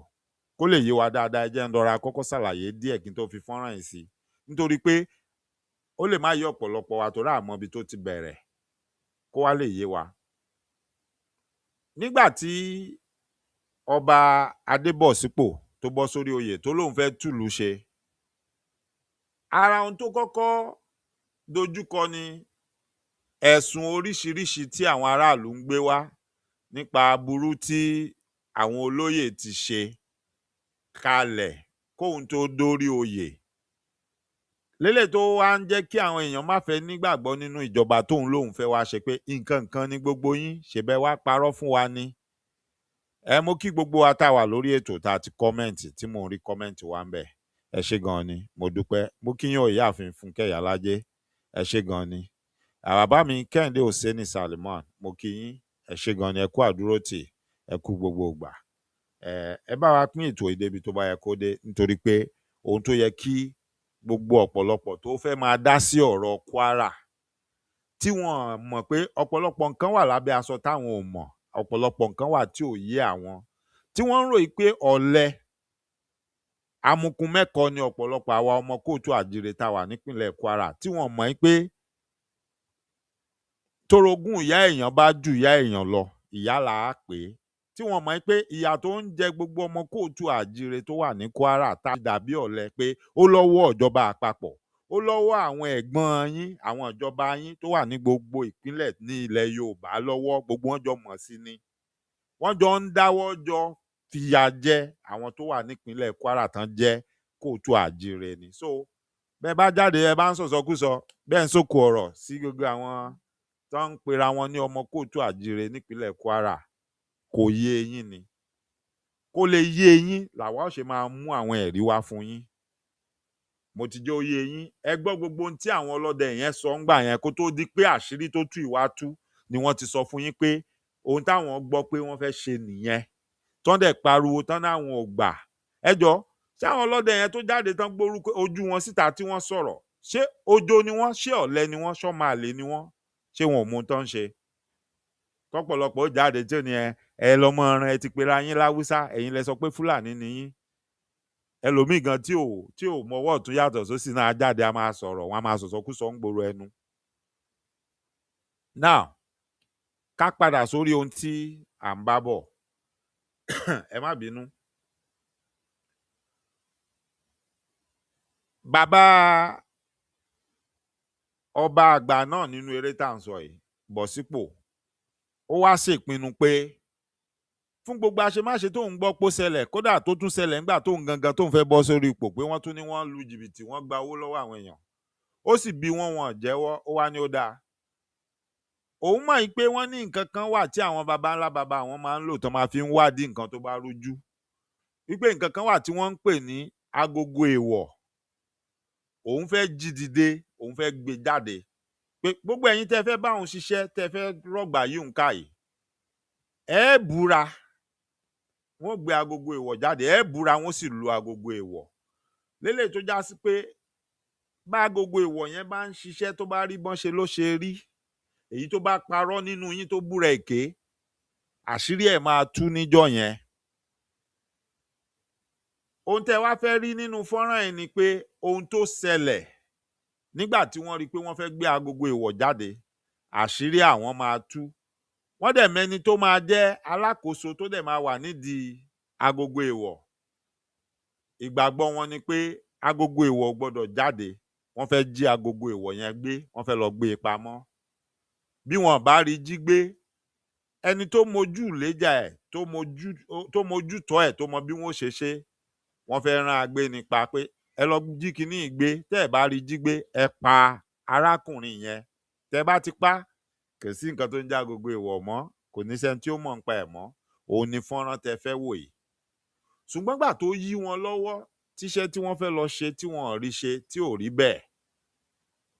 Tí ẹni tí wọ́n ní kán lọ pa tó wá ní agbára jù wọ́n lọ, tó wá mú àwọn tán rán níṣẹ́. Tán sì mọ̀ pé àwọn táwọn rán níṣẹ́, wọ́n máa dárúkọ àwọn, wọ́n máa kà ẹ wá wo ọgbọ́n tí wọ́n dá sí i ṣó jọmọ́rú ohun tó wà ńlẹ̀ yìí àbí kò jọmọ́ ìdí tí mo fi mú wá nì. Mo lu iléeṣẹ́ òpómúléró mainframe mo lù wọ́n lọ́gọ̀ ẹnu tó ráwọn náà ní fọ́nrán ṣùgbọ́n mi ò lo fọ́nrán yìí láti fi wá èrò mi ò sì lò ó láti fi ṣe ohunkóhun bí kò ṣe láti fi ṣe àpẹẹrẹ bí ìṣẹ́jú 6 péré lohun tí mo mú ń bẹ̀ gbogbo alámọ̀ pé fọ́nrán yìí àwọn síríìsì yìí ó gùn gan ni àmọ́ iṣẹ́ ọpọlọ àwọn kan ni mo lù wọ́n lọ́gọ̀ ẹnu. Ẹ jẹ́ ká jọ wo fọ́nrán yìí láàrin tí mò ń sọ mo ṣàlàyé yẹn síwájú kó lè yé wa ni o. wá rí mi.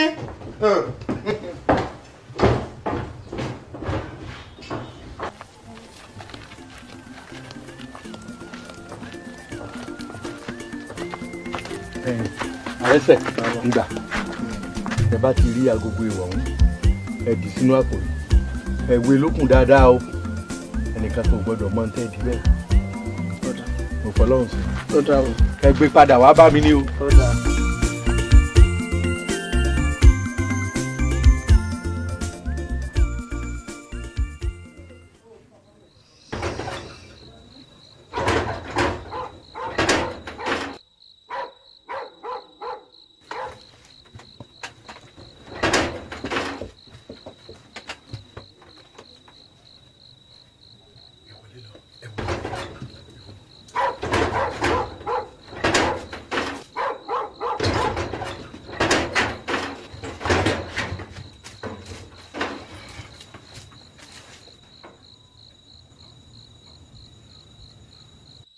ẹ mọ̀ káàbọ̀ ẹ káàbọ̀ ẹ kó gbogbo nǹkan ìjáwọ́ yín sílẹ̀ kó sílẹ̀ ẹ ti ṣeṣẹ́ ó ti rẹ̀ yín gan-an ẹ káre ó yẹ kẹ́ ẹ sinmi díẹ̀ ó yẹ ẹ jókòó o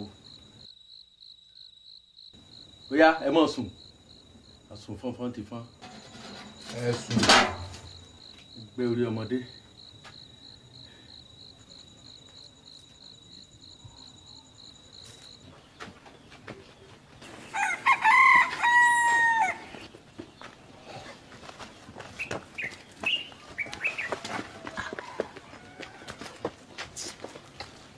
bàbá máa wo ẹ mọ̀ ṣe yọnu ẹ padà sílé bí a bá ní ìwádìí pàtàkì láti ẹnu yín a ó ṣe sí. kò burú ẹ sí o.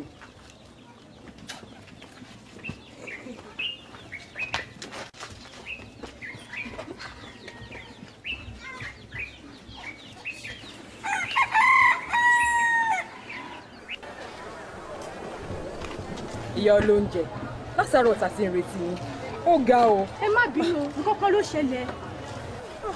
ọ̀wù mo jí fún àwọn èèyàn tó ti dúró dì ọ́. ẹ dákun o. o ti pẹ́ jù. èmi náà kọ́ o àwọn ọlọ́pàá mà ní o wọ́n jí wá sí ilé amáwo. amáwo kí ni amáwo ṣe. amáwo náà kọ́ o àwọn alágbàpá ló lọ ká mọ́lé o. alágbàpá. àwọn alágbàpá náà kọ́ o àwọn kan lágbọ́ pọ́nrọ́ wọn o. mọ́júmọ́ nìyí o làwọn géńdé bíi 6 kan lọ ká amáwo mọ́lé ṣẹ́ẹ́rì wọ́n tóbi fọ́ngbàdì wọ́n ga àyà wọn bíbí àyà kakọ níkùn ẹkùn ipá ni wọ́n fi já ilẹ̀kùn rẹ̀ dànù wọ́n wọlé wọ́n yẹ bọ́ sí àmàwọn wò mọ̀ báyìí ó sì bù sí ẹ̀rín kẹ̀ bẹ́ẹ̀ ni mo sá ó bù sí ẹ̀rín ó ní kí wọ́n ju ìbọn wọn sílẹ̀ ó sì àwọ̀ lé wọn lọ́wọ́ ilẹ̀ ni wọ́n gbá sí ilẹ̀ fi mọ́. èyí mà gan o. ẹjọ́ tó ń jẹ fún mi ò jàre.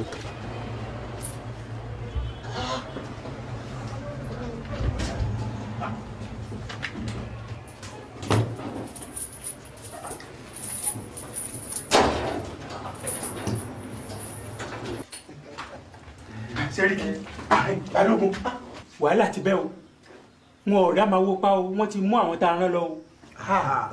irú wàhálà wo tún lè yí o. sáré tí bọ̀ sípò kó wa sí báyìí o. ẹ wò ó ẹ jẹ́ aránṣẹ́ sí amúnifọ́ba ọ̀rẹ́ wọ ọlọ́pàá wọn àwọn ọmọ wọn gbọ́dọ̀ ká o. ṣé wọn ò tí ì kà báyìí. bí wọn bá sì ṣàìsí ṣe báwọn pa àlọ́wọ́ ń bẹ̀. wàhálà yìí ń gbó wa lọ púpọ̀ jù.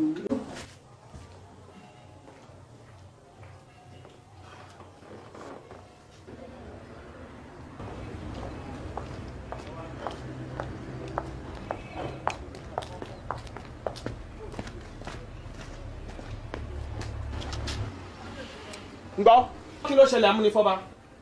Ọ̀gá, wọ́n fẹ́ sá lọ ni. A ní láti yìnbọn fún wọn.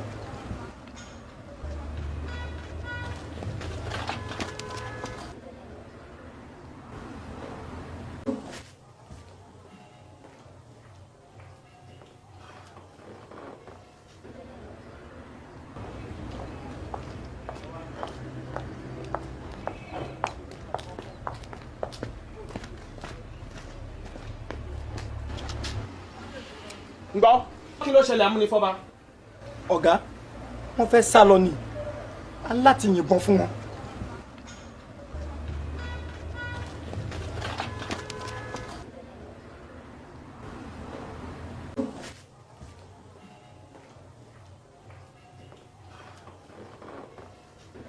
Wá rí mi.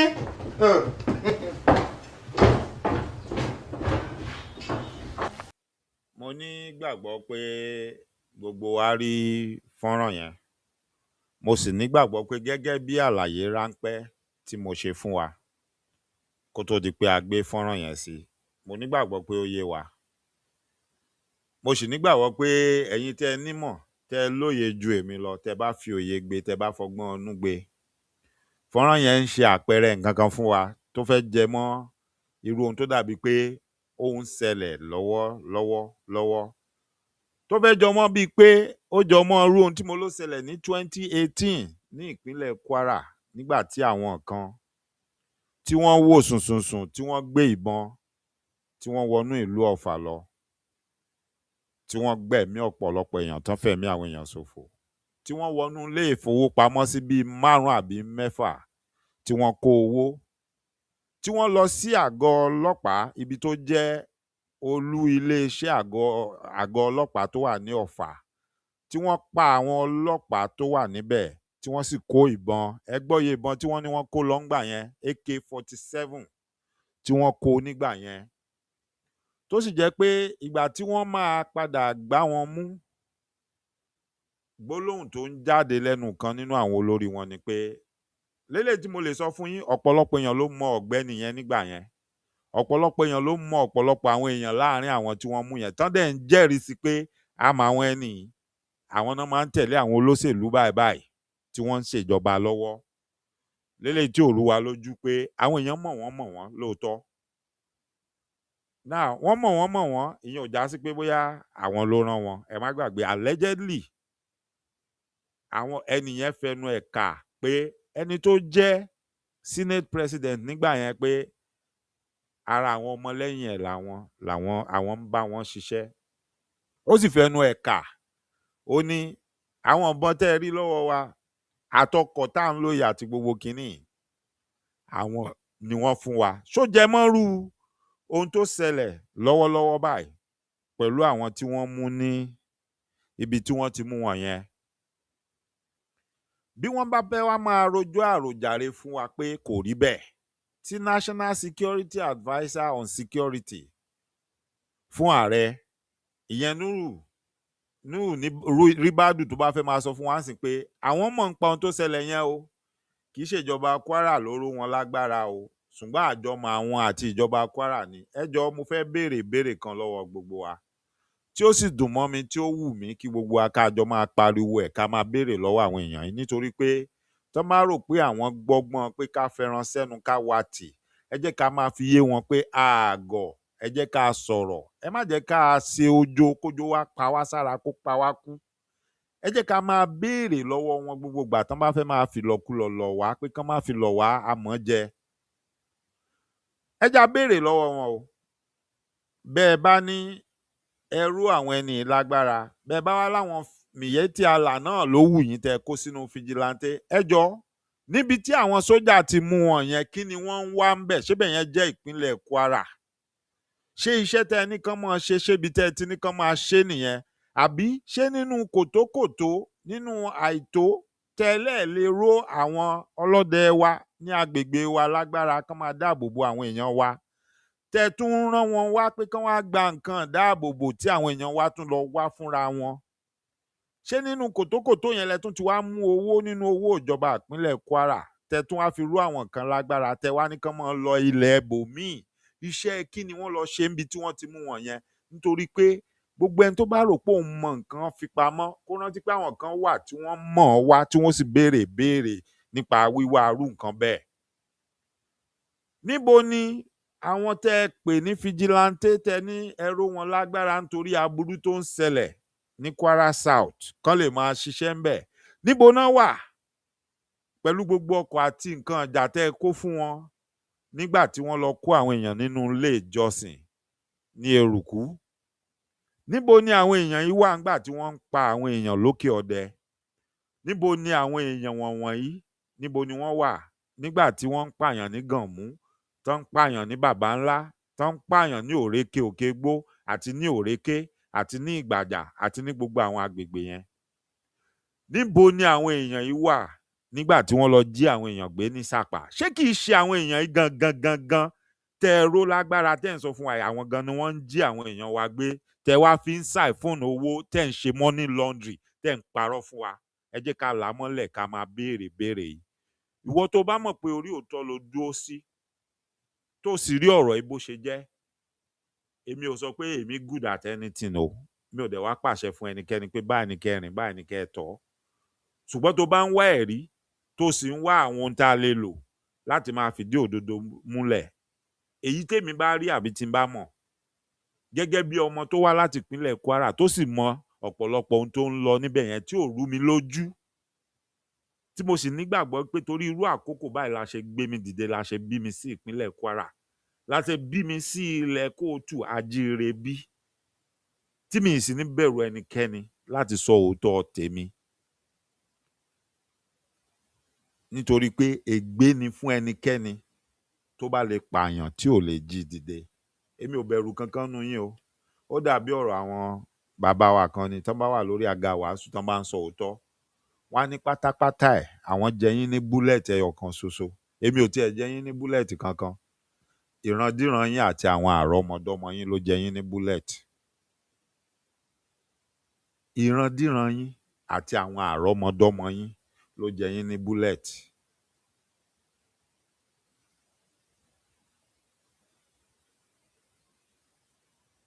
Ṣé rí ọ̀rọ̀ tó wà ńlẹ̀ yìí? Àti ìwọ tó pèrè lọ́mọ Ògùn, ìwọ tó pèrè lọ́mọ Ọ̀ṣun, ìwọ tó pèrè lọ́mọ Èkìtì, ìwọ tó pèrè lọ́mọ Oǹdó, ìwọ tó pèrè gbogbo ibi tó wù kó rò pé ó ti wá, tó bá ń wo ọ̀rọ̀ yìí tó ní tí wọn náà ń tẹ̀lé wọn pẹ̀lú irọ́ tí wọ́n fi ń bọ́ yín, tí wọ́n fi ń tàn yín. I've told you several times and I'll keep saying it. If anybody in Kwara State is calling themselves Fulani or Hausa, those are some people in Ilorin, not the rest of us that came from Kwara South. And stop saying àwọn ará Kwara ti pera wọn láwùsá àbí wọ́n ti pera wọn ní Fulani. Ibo ni àwa pẹ̀lú bàbá rẹ̀ àbí yàrá ìyá rẹ̀ jókòó sí tá ti sọ fún ẹ pé Hausa ni wá àbí Fulani tó fi máa jáde tó máa perú èdè yẹn jáde lẹ́nu. If your uncles, your brothers, and your so-called politicians from all these other states that you people are mentioning, if they are using Kwara people, the Kootu Ajire people in Kwara State, as a bargaining chips, kò gba ẹnu kankan nú èèyàn máa lè kankan láti máa jáde máa sọ pé àwọn Kwara àwọn ti sọ pé Fulani làwọn. It is high time you all start thinking and reasoning the right way. Mo ti sọ fún yín tán máa ní kí oníkálùkù máa jẹ pọn bàbá ẹ, ọmọ àsopá ló máa kọ́kọ́ yó. Àwọn èèyàn tẹ́ ń fojú di tẹ́ ń wò ń Kwara yẹn tẹ́ ní ẹ fi wọ́n lẹ́ẹ̀kan mọ́ dáràn. Ọ̀pọ̀lọpọ̀ wọn wọ́n ti grow thick skin. Wọ́n dẹ̀ ti understand the way to survive in that situation. Ọ̀pọ̀lọpọ̀ yín lẹ̀ tí ì mọ what is going on. Ọ̀pọ̀lọpọ̀ yín lẹ̀ dẹ̀ tí ì mọ bó ṣe rí àbí bí ó ṣe rí. Ṣùgbọ́n tí gbogbo wa tá a bá understand the point wípé ohun tó ń ṣogójì ló ń ṣọ̀ọ́dúnrún, ohun tó bá ń ṣàbọ̀yadé gbogbo ọlọ́ya ló ń ṣe. Bá a bá come together, tá a bá band together, tá a dẹ̀ finú tánra wa, tá a sòótọ́ fúnra wa, tí gbogbo mo fẹ́ sọ̀rọ̀ lórí social media, kérò lè wò mí mo fẹ́ jẹun àbí nǹkan kan tá a bá yọ kúrò èmi fẹ́ dọ́gbọ́n fì síbi ẹ̀sìn káwa máa sọ̀sọ́kùsọ tá a bá yọ gbogbo yẹn kúrò tí gbogbo wa bá fohùn ṣọ̀kan tá a bá ṣòótọ́ fúnra wa tá a bá ṣe bó ṣe tọ́ àti bó ṣe yẹ we don't have any problem o we don't have any issue a ní ṣòro rárá nítorí pé irú eléyìí tó wà nílẹ̀ yìí tó fojú hàn yìí by now kò sí nǹkan kan tó wrong tí gbogbo wa bá ríra wa bí ìkankan náà tí gbogbo state gbogbo ìpínlẹ̀ tó wá jẹ́ ti Yorùbá everybody wá ń fa gómìnà wọn tó ń fa gbogbo àwọn olórí wọn pé ẹ wá ohun tán ló ń ṣe àwọn èèyàn wa ń Kwara pẹ̀lú ohun tó ṣẹlẹ̀ àtàṣírí tó tú yìí àtòhun tá a gbọ́ yìí àti ń rí bíi pé wọ́n fẹ́ dáwọ́ bò mọ́lẹ̀ wọ́n tún ti fẹ́ yí bí wọ́n ṣe yí ọ̀rọ̀ 2018 ẹ bá wa dìde sọ̀rọ̀ yìí ẹ pariwo ọ̀rọ̀ yìí ẹ jẹ́ kán mọ̀ yìí pé a fẹ́ rókòdoro a fẹ́ rí díẹ̀. Look at me, I'm not a politician. I don't belong to any political party and I'm not supporting any political party. So téèyàn kankan bá ní wọ́n fẹ́ fi bà àwọn olóṣèlú lórúkọ jẹ́ ni count me out, I'm not one of those. Mi sínú ẹ̀. Kò sí nǹkan kan tó kàn mí pẹ̀lú any politician or any political party. Mo mọ ohun tí mò ń fẹ́. Ilẹ̀ olómìnira tàwa ọmọ kóòtù àjíire. That is the only thing tí mo nígbàgbọ́ nínú ẹ̀ lọ́wọ́ tí mo wà tí mo dúró lé lórí tí mo dẹ̀ dúró fún. Ṣé mi ni màá gbà àbí mo mọ̀gbà tí ó wáyé? No, èmi kọ́ ni màá gbà mi dẹ̀ mọ̀gbà tí ó wáyé. Ṣùgbọ́n èmi fẹ́ ṣe ojúṣe tèmi. I want to play my own role. Níwọ̀nba abi tó yé mi mọ́. Láì bẹ̀sùbẹ̀gbà. Láì fi ọwọ́ ba ẹ̀mí ẹnikẹ́ni. Láì lépa ẹnikẹ́ni, but be sure and be certain of one thing. If the situation arises that I need to defend myself, I will defend myself. If the situation ever arises that somebody, any Omali, àbí anywhere from anywhere, think they can just invade my privacy, àbí disturb my life, my peace, the law permits me to defend myself. The law permits me anywhere in the world to defend myself and not allow anybody to disrupt my livelihood or my lifestyle. As long as I'm not doing anything against the law.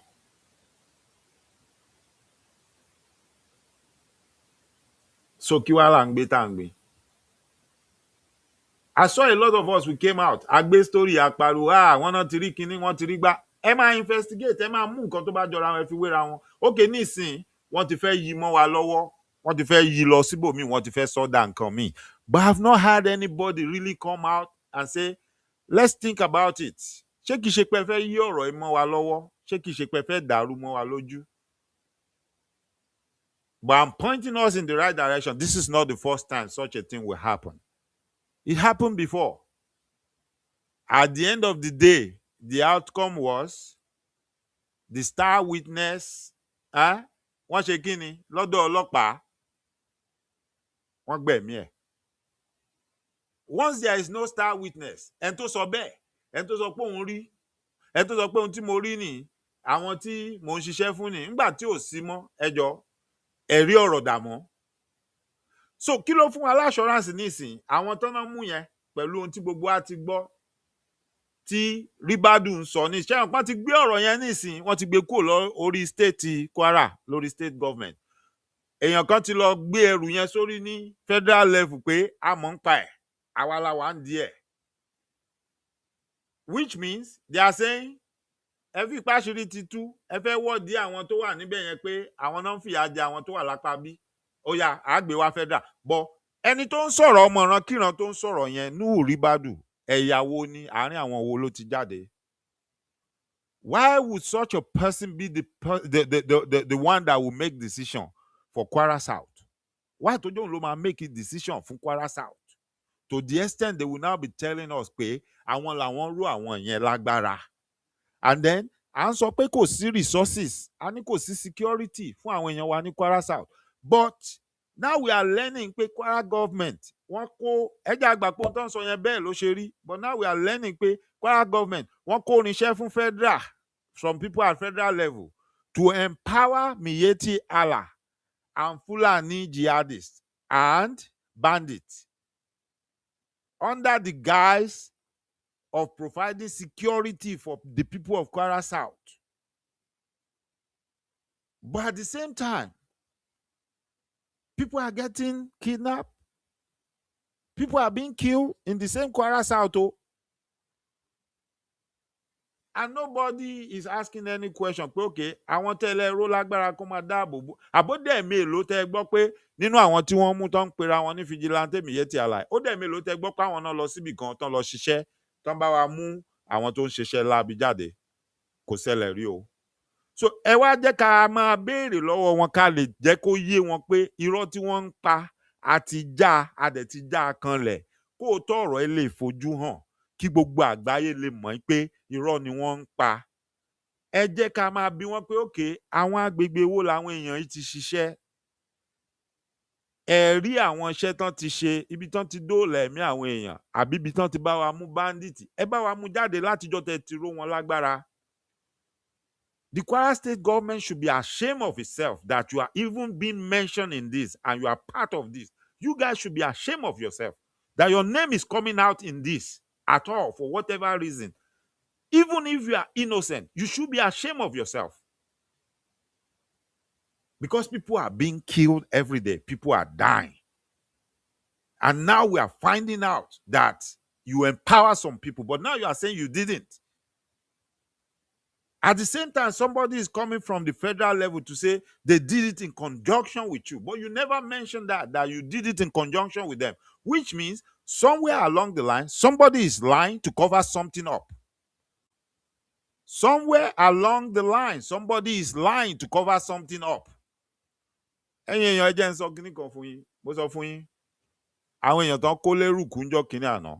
know, I told you, they want to come out with all sort of cock and bull story. And they want to be telling you that they pay certain sum of money. Let's question that money. Let's ask them. We need evidence. Who was the money paid to? There is no way you are going to say you are paying ransom to bandit. The government is paying ransom to bandit. And you cannot trace the money that you use in making that payment.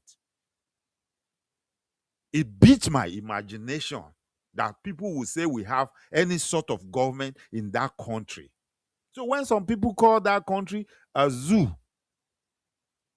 abita watan pe ni abúlé mú wọn lẹ́rú tá bá pè lábúlé mú wọn lẹ́rú ẹ má bú wa mọ́ àmọ́ nǹkan tá ń sọ ó yé wa. Abúlé mú wọn lẹ́rú ni because wọ́n ti sọ gbogbo mẹ̀kúnnù di ẹrú wọn that they believe they can treat anyhow.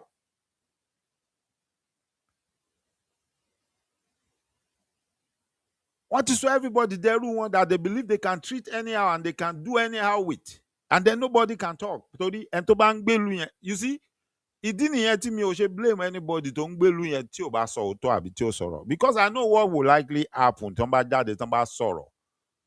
If they come out to fight for their right, we know what will happen. We know what the end result will be.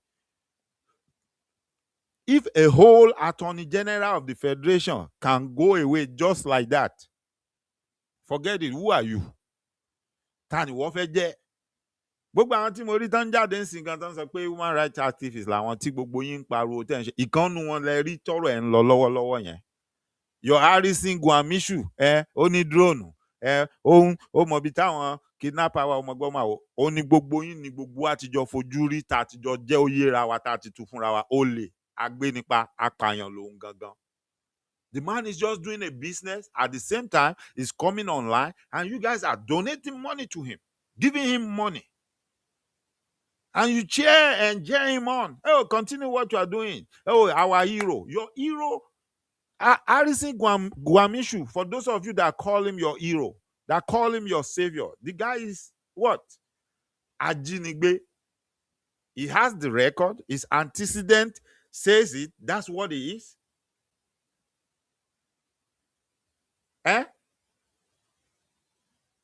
You see? But kí ló dé tó jẹ́ kó rí nǹkan tó ṣe yẹn ṣe? It's because the government created the vacuum for him to do that. Hey, imagine. Ṣé mọ̀ pé kó tó mo sọ fún yín, bọ̀bọ́ yẹn contest ní last election tán ṣe ní state yẹn ní Delta. Ó lóun fẹ́ lọ lé ìgbìmọ̀ aṣòfin. Ẹ ti mọ̀ pé gbogbo orú wọn ṣòro dámọ̀. When you investigate them, you know them. You know who they are. Ẹ wo bọ̀bọ́ tí ó wà nínú incident 2018 Bọ̀bọ́ Michael Adiku yẹn tó kà tán sọ pé padà kú sọ́dọ̀ ọlọ́pàá. You know, he used to be a police officer. He was a former police officer. From being a former police officer, he became a political thug. And he became a tool in their hand. Which means he has been trained already. What did he do? Ó gbé lọ sọ́dọ̀ àwọn tó máa sanwó fún láti máa halẹ̀ mọ́ èèyàn, láti máa gbẹ̀mí èèyàn tán bá ní kó lọ gbà. Wọ́n dẹ̀ lò ó. Ṣùgbọ́n wọ́n mọ̀ pé kò ní easy fún láti máa lọ láti máa bọ̀. Wọ́n fún ní gbogbo nǹkan tó máa make passage easy. Remember, they show you the tag he was using. Ejo, if the chief executive of a state téèyàn kan dọ́dọ̀ yín tó mú gbogbo nǹkan tó máa jẹ́ kẹ́ mọ̀ pé ẹni yìí ó ní nǹkan ṣe with the chief executive of a state. Ejo, ìyálàyà ta ló máa dá dúró àbí tó máa yẹ lọ́wọ́ ẹ̀ wò? Ta ló fẹ́ lose iṣẹ́ nínú àwọn ọlọ́pàá yẹn? Which means he will go scot-free. So which means tó bá lọ ṣiṣẹ́ láabi gan, tó bá gbé nǹkan tó lòdì sófin sínú ọkọ̀, wọn tó bẹ́ẹ̀ kan náà fẹ́ túnú ọkọ̀ yẹn pọ́n fẹ́ wò wò. Torí tán bá ti rí gbogbo àwọn nǹkan tó mú dání tó fi hàn wọ́n pé I'm with this person. Wọ́n ní lè search ẹ̀. Wọ́n ní lè bí. But who do I blame? Wọ́n ní wọn gbọ́dọ̀ fìyàn joyè àwòdì kó má lè gbé adìyẹ. Kí ló dé tí ẹ̀yin ọlọ́pàá tẹ́ wà lórílẹ̀-èdè yẹn tí wọ́n ń fi yín joyè àwòdì tẹ́ ẹ̀ lè gbádìyẹ? Kí ló dé tán ń fi yín joyè àwòdì tẹ́ ẹ̀ lè gbádìyẹ? At the same time, the same thing tó ń ṣe gbogbo mẹ̀kúnnù tí gbogbo èèyàn ń jìyà lẹ́yìn náà ń jìyà ẹ̀. When I started this program, I spoke about my own uncle, my own blood. I told you how he worked for the Nigerian police and how one day these hoodlums, these idiots, these fools, how they went and piled him where he was working. Up till date, they didn't do anything for his children or his wife. Nobody even remember him anymore. Nobody even remembers that man anymore. Nobody's even talking about him. Maybe you won't even find his story in any newspaper, anywhere. But you guys, you seems not to reason at all, as if you don't have any brain. These people will just throw peanuts at you and ask you to go and harass innocent people. They will ask you to carry bags. And you call yourself a police officer. You call yourself an army officer. And they are treating you like trash. Is this how it's being done? Ọlọ́pàá àti sójà ẹ sọ pé ẹ ti lọ training ní UK, ẹ ti lọ training ní America, ẹ ti lọ training ní Germany, ẹ ti lọ training ní Russia. Ṣé bí wọ́n ṣe ń ṣe ní Russia nìyẹn? Ṣé àwọn tó train yín ṣe bọ́n ṣe ń ṣe nìyẹn? Ṣé bọ́n ṣe ń ṣe nìyẹn? Can any politician hold them to ransom and make them do wash dirty linens? Make them do their laundry? No. A policeman is a policeman. You are supposed to uphold the law. Reverse is the case. In Nigeria. Your loyalty and your service always goes to the highest bidder. And Sherawa in your gun, awa, tan paru tan fe fun tan tori yin jai. Tori mo rántí that 2018. Ẹ rí pé wọ́n sọ nínú àwọn ọ̀rọ̀ tá gbọ́ yẹn. Kò pẹ́ tí àwọn èèyàn wá fi sọ ọ̀rọ̀ yẹn di political issue pé it's a political witch hunt. Wọ́n fẹ́ bà lórúkọ jẹ́ ni, wọ́n fẹ́ ṣe gbá. I'm not saying that may not be true. But have you even investigated? Do you even allow these people to do their job before you start accusing them? Pé wọ́n fẹ́ bà political career jẹ́ ni o, irọ́ ni wọ́n pa mọ́ o. Then mysteriously, the star witness just cry like that all of a sudden. Àjẹ́ ké lánàá ọmọ kú lénìí. Ta ni ó mọ̀ pé àjẹ́ tó ń ké lánàá ló pọ̀ ọmọ jẹ?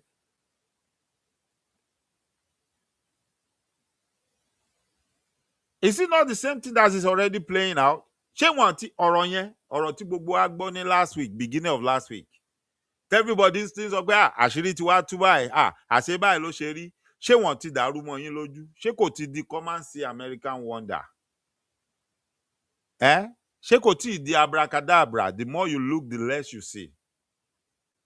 And where is your president? Has he said something about this? Ṣó ti pé national security adviser yẹn to ask him pé kí ló ń sọ nígboro ẹnu tí ò add up tí ò make sense sí? Tàbá wa sọ̀rọ̀ àtúnrà àwọn kan nu wa tí ó jáde tí ò ní bàbá wa ń ṣiṣẹ́ o iṣẹ́ wọn dáa gan iṣẹ́ tó ń ṣe fún yín dà. Some people are losing their lives. At the same time, you are going to point accusing finger at these people losing their lives. That your uncles, your brothers, and your so-called Yoruba from the southwest are using as political pawns, playing games with people's life. And some of you will come on social media and say, "Àwọn ará Kwara, wọ́n ti ní Hausa làwọn." Hausa my foot. Hausa kill you there. Fulani kill you there. Ṣé mo jọ Hausa àbí mo jọ Fulani lójú ẹ̀ tó bá ṣe amukun mẹ́kọ̀ọ́ àpọ̀dà? Ṣọ́rọ̀ tí mò ń sọ lẹ́nu yìí ṣé mo jọ Hausa àbí mo jọ Fulani lójú ẹ̀? Ọ̀pọ̀lọpọ̀ yín gan tẹ́ ń jáde tẹ́ lẹ́yìn ni Yorùbá ẹ̀ ń sọ Yorùbá. Yorùbá wo lẹ́ ń sọ? Yorùbá wo lẹ́ gbọ́? Àbí torí pé à ń tijú ara wa pé ká má máa sọ̀rọ̀ síra wa ká rán nǹkan tó yẹ ká rán ká má máa lọ rán nǹkan míì.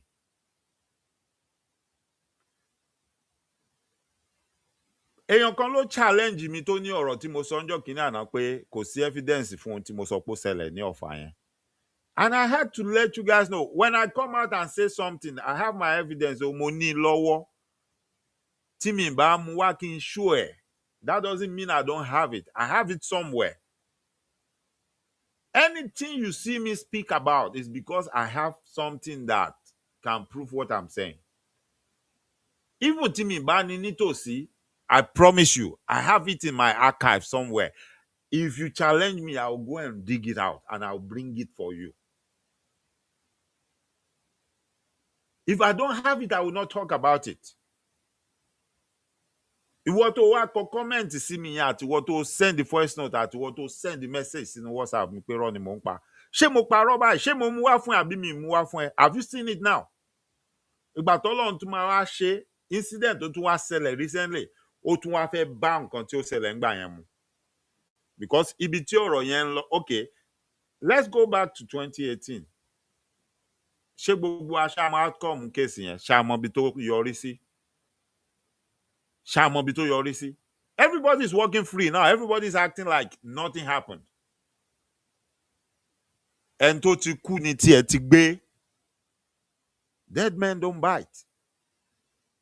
Òkú ò kì í bá láàyè rojọ́. Àwọn ẹ̀mí 30 something tó kú ńjọ́ yẹn, àwọn ni tí wọ́n ti tán tó ti lọ. Ọlọ́run ní ṣe titi wa bẹ́ẹ̀. So for any idiot or any political thug or hoodlum to come out and accuse me pé mo ń parọ́ ohun tí ò ṣẹlẹ̀ ni mo ló ṣẹlẹ̀, I've proven to you that what I mentioned, what I said actually took place. It happened. It was on national news. Mo dẹ̀ ti sọ fún wa several times. Don't be arguing with people blindly. When somebody says something, you already have the tool. Ohun tó mú ẹ tó lè wá sórí social media tó lè máa wá comment lórí ohun tí mò ń ṣe, ó mì pé o ní data, ó mì pé o ní access sí Google, o ní access sí a lot of tools tó lè lò láti kọ́kọ́ lọ ṣe research ẹ náà kó tó wá máa challenge èèyàn pé irọ́ ni wọ́n ń pa.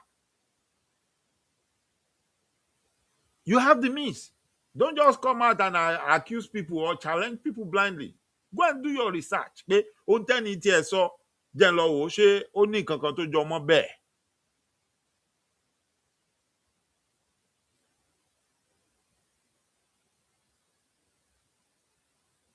I'm bringing it to all of us right now. What you see playing out in front of you has happened before. And they are trying to do the same thing they did in 2018 again. And as long as we don't tell them one day, enough is enough, it will continue. Maybe in another few years, another one will repeat itself. Má foko mi dáná, ẹ̀yin lẹ kọ́ wa o, ẹ lọ́jọ́ kan là á kọ́. ìjọ wo la máa tó kọ eléyìí? Àwọn ará Kwara ò kì í ṣe Yorùbá, so ẹ ní dá sí. Tó bá ti pẹ́ tán tí ń ṣe ń mú jẹ pẹ̀lú àwọn ará Kwara South. Tán dẹ̀ rí i pé gbogbo ẹ̀yin tó kù ẹ̀ ń sọ pé ní dá sí kò ṣe nǹkan kan. Àdúrà mi ni pé Ọlọ́run ní jẹ́ kán wá ṣe láàrin yín náà. They are already doing it though, but kò tí ì wà obvious, kò tí ì hàn síta. But I'm telling you right now, this is what is going on in Nigeria. Trump tó jáde tó sọ pé àwọn Nigeria pé wọ́n serious, pé gbogbo nǹkan náà máa fi ń ṣe comedy. Ṣé rò pé parọ́ ni? He's right. Gbogbo nǹkan la máa fi ń ṣe comedy, gbogbo nǹkan la máa fi ń ṣeré. A kì í take nǹkan serious. A máa ń rò pé before you know it gan, ẹ̀tún rẹ̀ lómi gan yóò jáde yóò fi ṣe orin tí wọ́n tún máa jó sí. And we are talking about people's life. But God forbid, ọjọ́ tó bá wá kàn wọ́n, when it hits home and it's their turn, they will come online crying, crocodile tears, crying and yelling.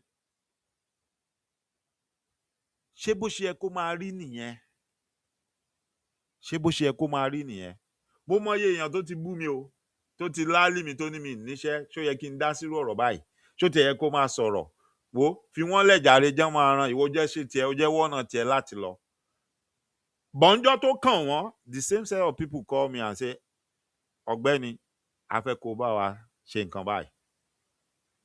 Àbí ọ̀gbẹ́ni, mo ṣẹ̀ṣẹ̀ wá rohun tó ń pariwo lé lórí ni. Bọ̀ mo máa ń gbà ládùúrà, mo máa ń bẹ Elédùmarè ní pé sẹ́ẹ̀. Mi ò fẹ́ kí n rí reason tí màá fi padà wá pé ṣé mi ò sọ fún yín? Had I not warned you? Had I not told you? Didn't I say so? Àdúrà mi always ni pé Ọlọ́run má jẹ́ n rí reason tí màá fi wá sọ fáwọn èèyàn pé ṣé mi ò sọ fún yín pa kínní? Kí nǹkan yẹn tún wá lọ jẹ́ nǹkan tó burú àbí tó mẹ́mi lọ, kì í ṣèdùnnú mi. Kì í ṣe ohun tí mo ní lérò, kì í dẹ̀ ṣe ohun tí mo gbà lérò. Mo kí ẹ Táíwò Thomas, báwo ni kújọ́ mẹ́ta? Ṣàlàáfíà ló wà. Àdúrà mi ní gbogbo ìgbà ni pé Ọlọ́run ọba má jẹ́ n rí ohun tó máa mú mi padà wá sọ fáwọn èèyàn mi pé ṣé àsọ kínní fún yín, ṣé àkìlọ̀ fún yín, ṣé àwọ̀nù yín tẹ́lẹ̀. But tó bá ṣẹlẹ̀, hey, there's nothing we can do. Àgbésára náà ni àdákẹ́. Nílé wá ta pé ṣe bá sọ fún yín. Kó má dàbí pé èèyàn ń ṣe ẹ̀yẹ́ àbí inú èèyàn ń dùn sí nǹkan aburú tó ṣẹlẹ̀.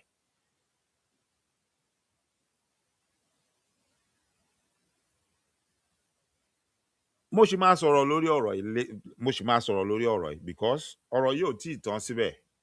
Títí wọn ni wọ́n sọ yẹn. Narrative tí wọ́n fẹ́ fún gbogbo wa ni wọ́n gbé jáde yẹn. Irọ́ tán fẹ́ pa fún wa ni wọ́n gbé jáde yẹn. But ṣó tẹ́ wa lọ́rùn? Ṣá gbà? Ṣá máa gbà wọlé? Ṣá máa fi ilẹ̀ bẹ́ẹ̀? Or we are going to tackle them with evidence pé everything you are saying does not add up. Níwọ̀n bá àkókò kékeré tó dọ̀ra gba ẹ̀mí ní àṣálẹ̀ ni mo ń bi wọ́n ní béèrè báyìí pé ìtàn àti story tẹ́ gbélẹ̀ fún wa kò add up, kò jọra wọn. Kwara State government, initially you did not tell us that you knew anything about this. What you did was to deny it and say you don't know anything about it and you don't know these people.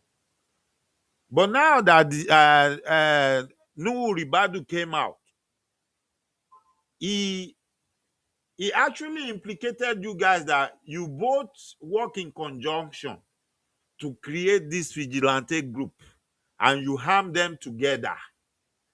Why didn't you say that in your first statement when you first came out? After it was indicated that the military men caught some people, bandits, and they were found to be in possession of some vehicles that has inscription on it that shows the vehicles are from the Kwara State government, which, if you and I will look at it critically, anybody driving a government vehicle already has easy access to go through a lot of security checkpoints. They already have access to go anywhere and present themselves as government agents. And then you gave them guns and ammunition that you said you cannot give to our hunters. Our own trusted people, the people that we trusted, that we know can protect our people. You said no to them, but you can give it to strangers. Strangers that came from the same ethnic group as the ones that are kidnapping them and killing them. Then you harm them. And you call yourself government. You call yourself the government of that same state.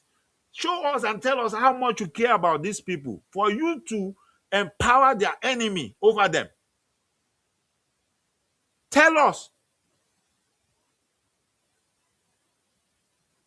And all the educated illiterate, all the so-called professors and all of them are sitting there. They are quiet, acting like cowards. They cannot challenge these people. You are sitting there and these people are doing this thing and you are letting them get away with it. And then they come online and lie to the whole world. Look at the way they wove everything together and lied. Now people will believe them like, oh, so after all, they didn't know anything about it. This is so easy. It is so simple. You can easily pick their lies apart and expose them for what they did. Especially when you are already seeing a pattern that something like this happened before. We've seen this before. This is not the first time. We've seen this before. And we knew the outcome. And some of us felt the impact more than some other people. Some of us cannot forget some things. If some of you can move on and forget about it. You think I will ever forget about my uncle's death? No, I can never forget that. Because that's my blood. I will never forget about him. Because he did nothing wrong. He did nothing wrong. He's only serving his fatherland, working.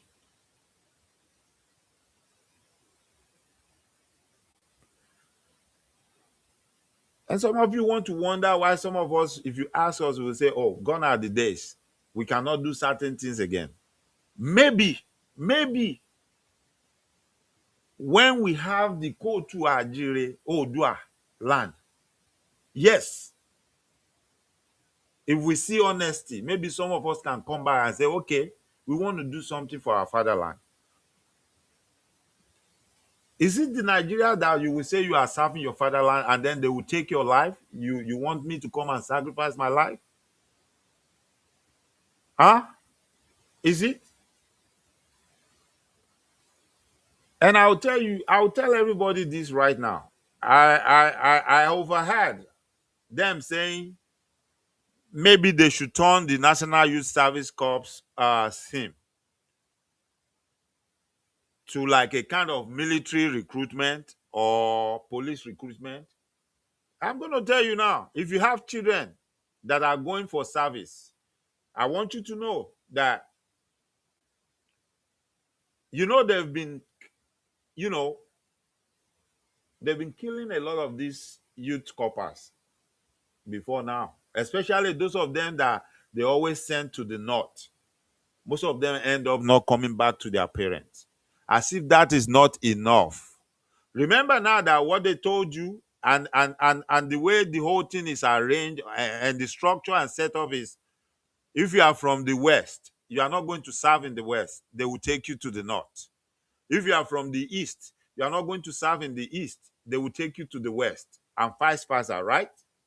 Now, I can boldly tell you, most of them that are being sent to the Southwest, we always take care of them. We always make sure nothing goes wrong with them. We always protect them. That is who we are, and that is what we are. But go and check your records. When our children, when our brothers and our sisters goes to the North, they bring most of them back as cops. They bring back their cops, telling you that some useless buffoons just invaded wherever those people are staying, and then they will buy them, and then they will send their cops back home. Now, the same set of people are telling you, bring your children. Bring your children.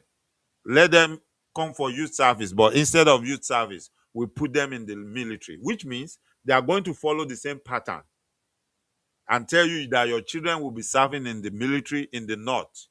Now, if you ask me what I think about that, The power of any community is the youth. The youth are your future and they are your power. If they trick you to accept such and you do it, once they eliminate all your youth, they got you where they want you. Are you going to tell me it is these old men that will be defending your land? All these old men that are now fragile and old women?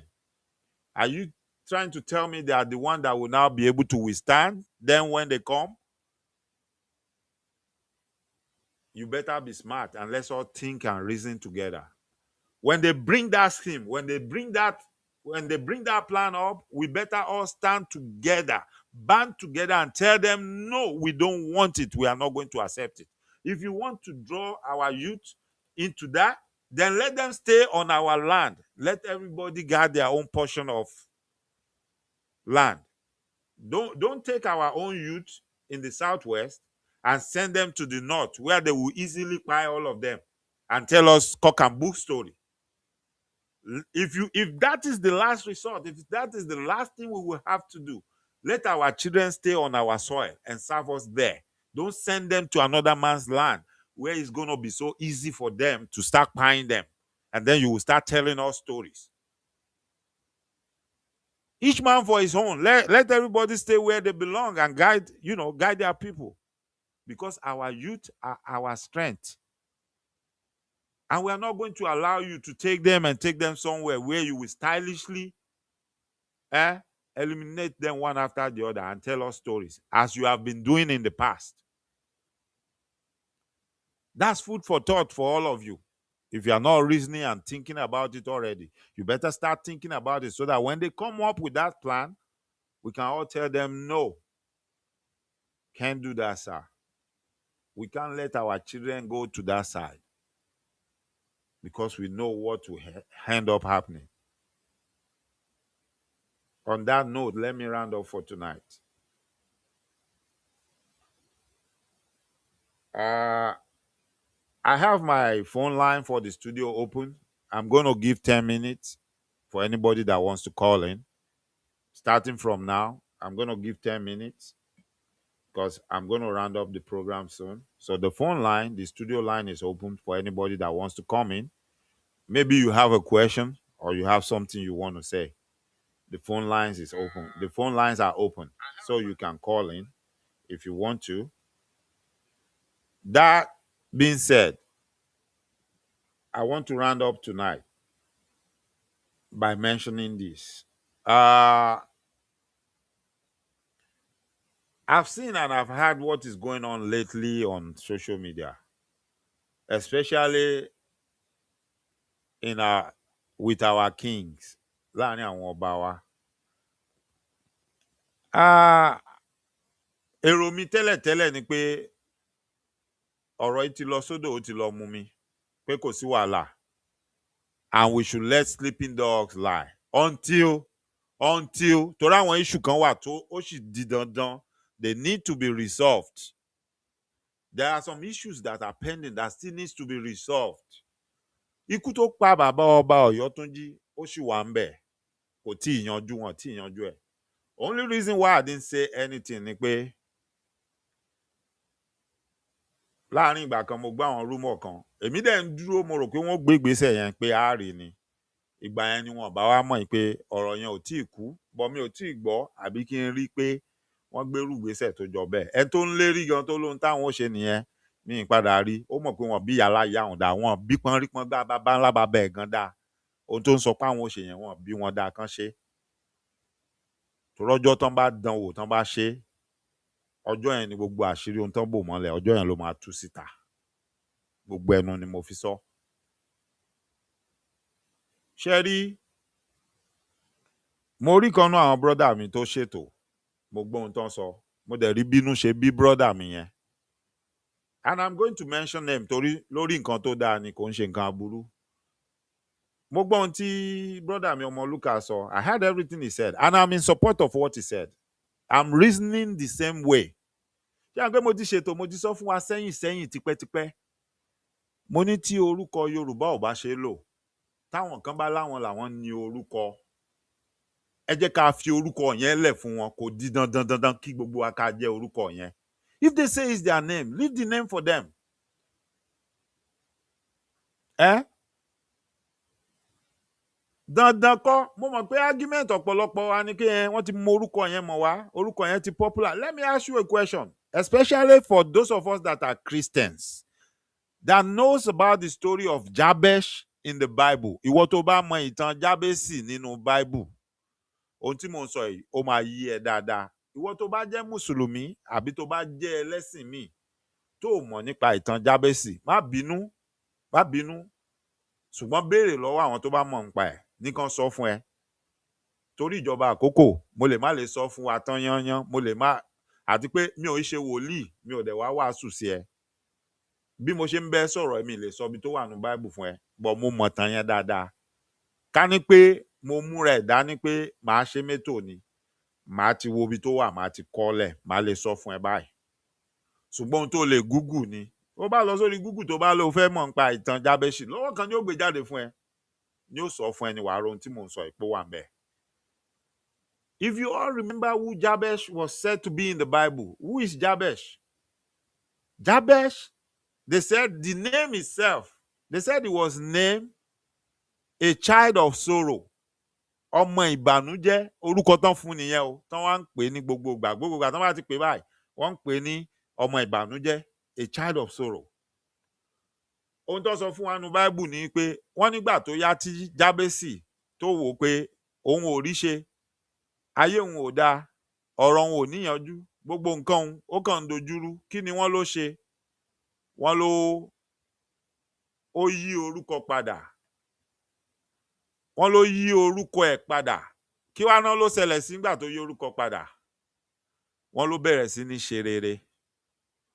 Wọ́n ló bẹ̀rẹ̀ sí ní ṣe rere láti ìgbà tó ti yí orúkọ ẹ̀ padà. So, if you call yourself a Christian, and you are one of those that are putting up argument, pé, oh, that name Yoruba is so popular, we cannot do without it. So, have you forgotten about the story of Jabesh? Maybe if we even change our name for once, Tori, this is the same name that most people, when they want to deceive us and make us think little about ourselves or belittle us, they will say somebody already laid a curse on the name Yoruba. So why can't we do away with it? Because we have another name that we can use. And it's also popular all over the world. Now. If that name Yoruba is going to cause problem, let's leave the name for the person claiming it.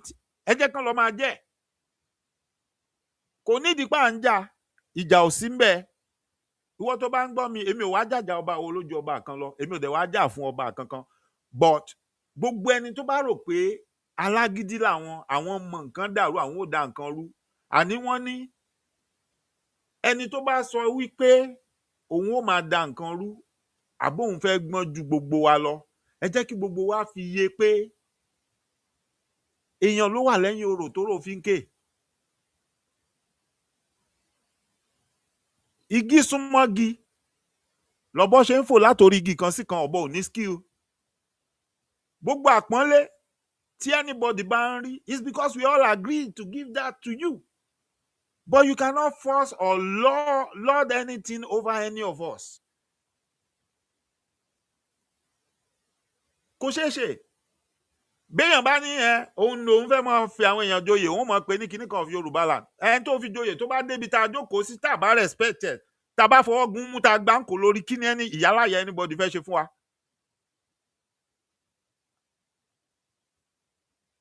Èèyàn ló wà lẹ́yìn ọba tó fi ń jálè ìbànú.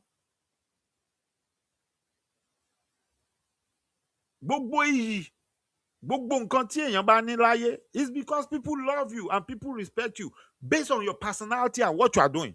Not because o fi strong hand mú wọn, especially láyé tá a wà nílẹ̀ tó mọ́lé ní.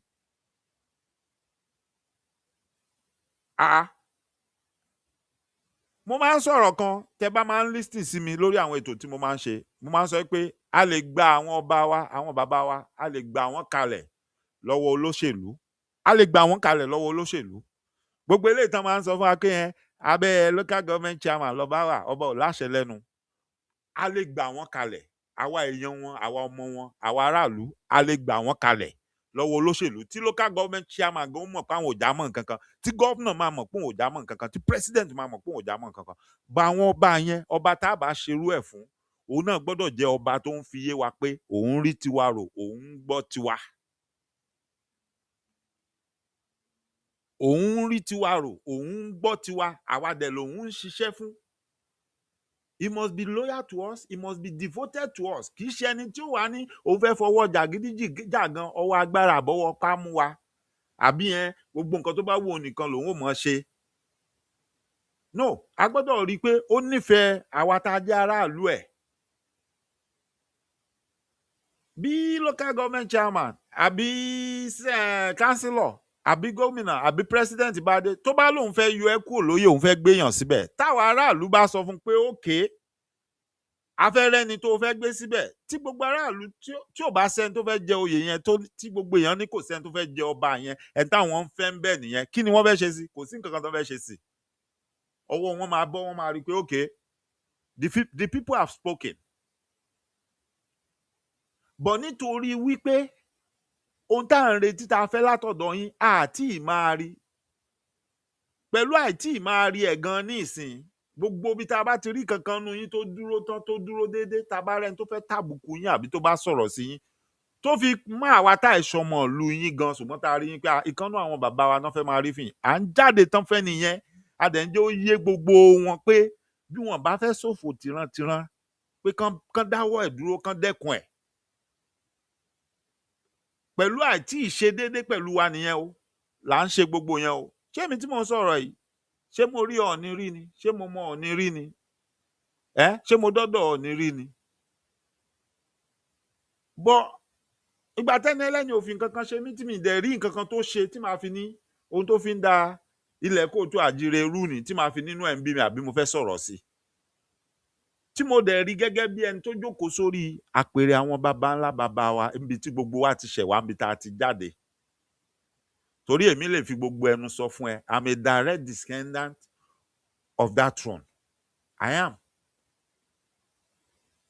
ẹni tí ò bá mọ bí tíran òun ti wá ni ò mọ bí tíran ẹ ti wá I am a direct descendant of that throne àmọ́ nílẹ̀ tó mọ́ lénìí mi ò sí nínú ẹni tí wọ́n pè ní ọmọ Ilé-Ifẹ̀ bó bá wá ìtàn mi lọ àtìrán díran mi ibẹ̀ ló padà sí pé ibi tá a ti wá rèé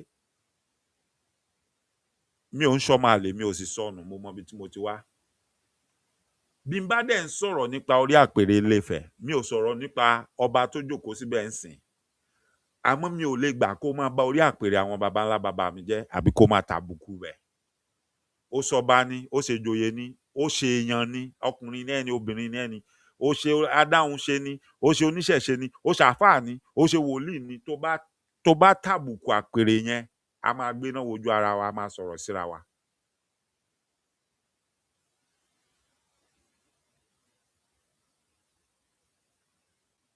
kò sẹ́nibọ́dì tó ráàyè àti máa béèyàn kankan jàjà àgbà àbí anything but respect is reciprocal.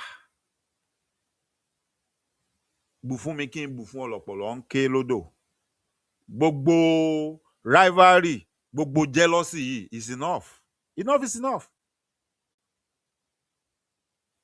ẹni tí ò bá nìkan ṣe kó lọ wá bí kan jókòó sí ẹ má wàá pariwo sí wa létí ẹ má wàá da ilẹ̀ kóòtù àjíire rú fún wa bẹ́ẹ̀ ẹ̀yin kan bá ní ẹ̀yin lẹ̀ ń jẹ́ Yorùbá ẹ fẹ́ máa lò ó kò sí nǹkan tá a fẹ́ fi ṣe everybody just need to agree bó bá jẹ́ ibi tẹ́ ẹ fẹ́ lọ nìyẹn ẹ jẹ́ let us all go there. Let us all go there. Yoruba is great all over the world. Ìgbà kan Yoruba kingdom, Yoruba empire. Èèyàn náà ló wà lẹ́yìn ẹ̀. Gbogbo wa la wà lẹ́yìn ẹ̀. Not one particular set of people or community. Gbogbo wa ta wà lẹ́yìn ẹ̀ náà ni. Ṣùgbọ́n tí èèyàn kan bá ti fẹ́ mọ gbọ́gbọ́n pé ẹ jẹ́ ń fẹ́ràn sẹ́nu kán mọ́ wa kán mọ́ rí. A lè júwe gbogbo bọ́rọ̀ ṣe jẹ́ fúnra wa a lè láyé ra wa wọn pé mò ń sọ gbogbo ariwo tẹ́ ń pa látọjọ́ gbogbo nǹkan tó ń kálukú ń ṣe àtẹni tó ń sọ̀tàn àtẹni tí ò sọ̀tàn àtẹni tó ń parọ́ àtẹni tó rò pé òótọ́ lòun ń sọ bó bá ṣe pé nínú ohun tí gbogbo yín ń sọ náà ni ká ti máa mú yín ká ti máa tú gbogbo ọ̀rọ̀ yín ó ṣeé ṣe ó easy bàjẹ́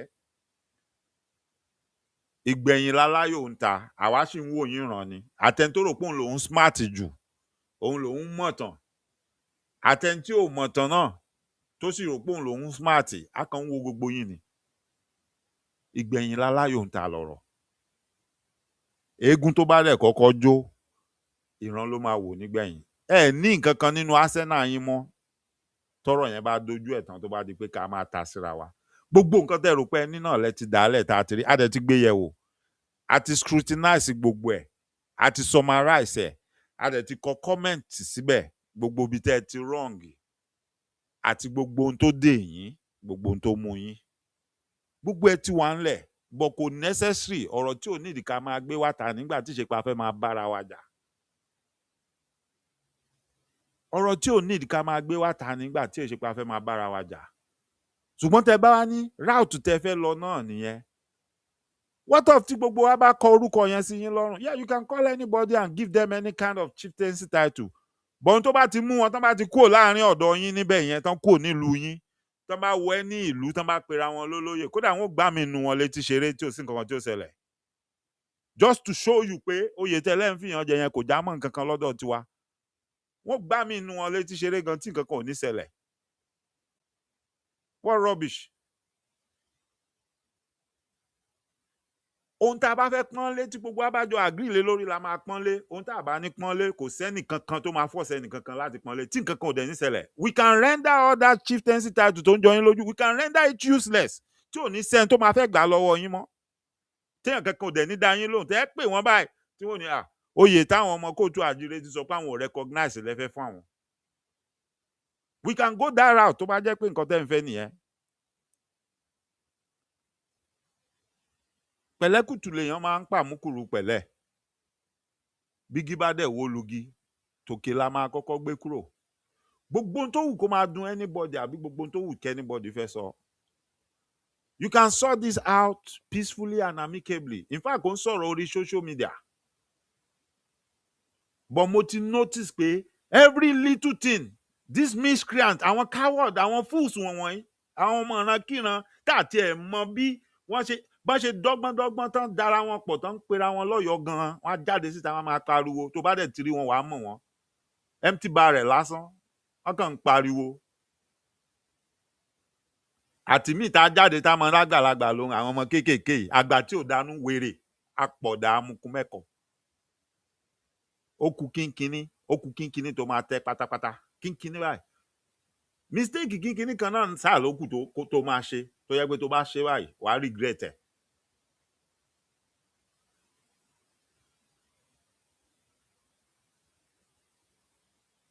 ojoojúmọ́ à ń sọ pé wọ́n ń pa àwọn èèyàn wọ́n ń gbé àwọn èèyàn wàhálà ń ṣẹlẹ̀ this idiot these fools will just go and create some unnecessary stuff stupid stuff wọ́n gbé wá sórí social media wọ́n máa wá pariwo nǹkan tí ì ṣe nǹkan kan tí ò tó nǹkan kan wọ́n máa sọ di bàbàrà wọ́n máa pariwo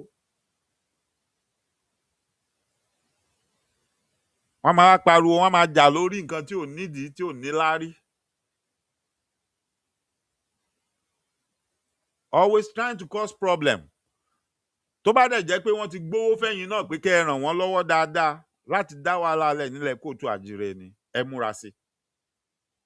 ẹ múra sí ọwọ́ máa tó ba gbogbo yín.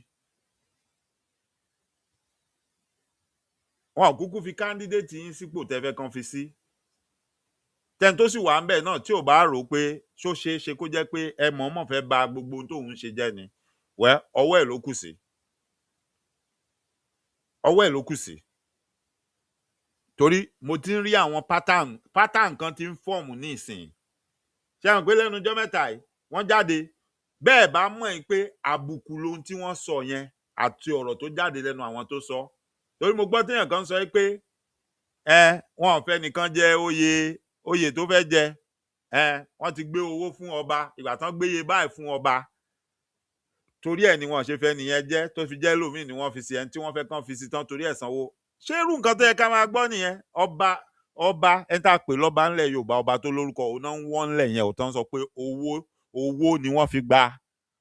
Don't get me wrong oníkọ́ ni ọba ti ń gbowó lọ́wọ́ èèyàn tó ń fìyàn joyè bọ̀ ohun tí ò kì í ṣẹlẹ̀ ni pé wọ́n yí padà wá wá wó ọba yẹn kán máa wá fi ṣe ẹ̀ pé iye báyìí la fọba ni ò jẹ́ kó fún lágbájá ní oyè yẹn tó fi já wa ló fún mi ò ń gbọ́ bọ̀ mo ti gbọ́ báyìí.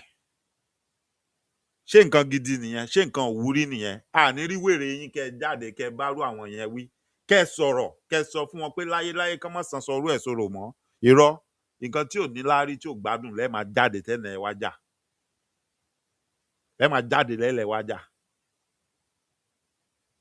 Ẹ continue go there a máa kọ orúkọ yẹn lé yín lọ́wọ́ ẹ ní ẹ fèèyàn jẹ oyè yẹn wọ́n máa débi tó kù nílẹ̀ kóòtù àjíire and they will find out pé kò sẹ́ni tó recognize oyè yẹn and it doesn't mean anything to us.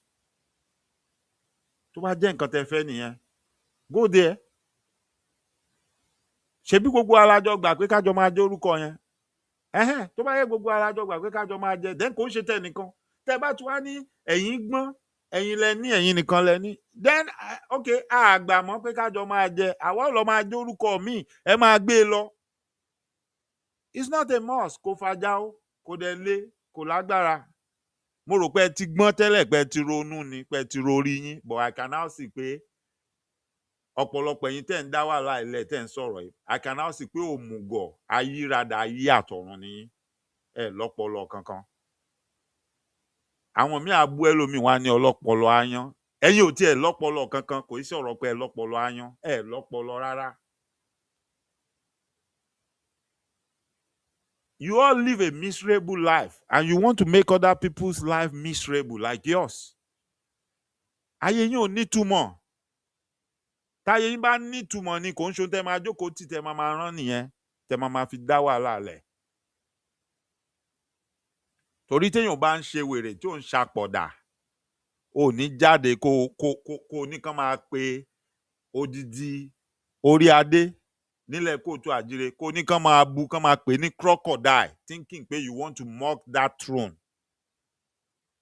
Ṣé ìtumọ̀ orúkọ tí wọ́n ń pe ọba yẹn àbí ìtumọ̀ oyè yẹn nìyẹn that you have to come out and twist it and call it crocodile? Ẹ dẹ̀ ti gbàgbé ni wọ́n ní èébú ta lọ ní táhún ta bọ níta náà ta bá tara lé ẹni lọ́pọ̀ à lè ríra lọ́wọ́n mọ́.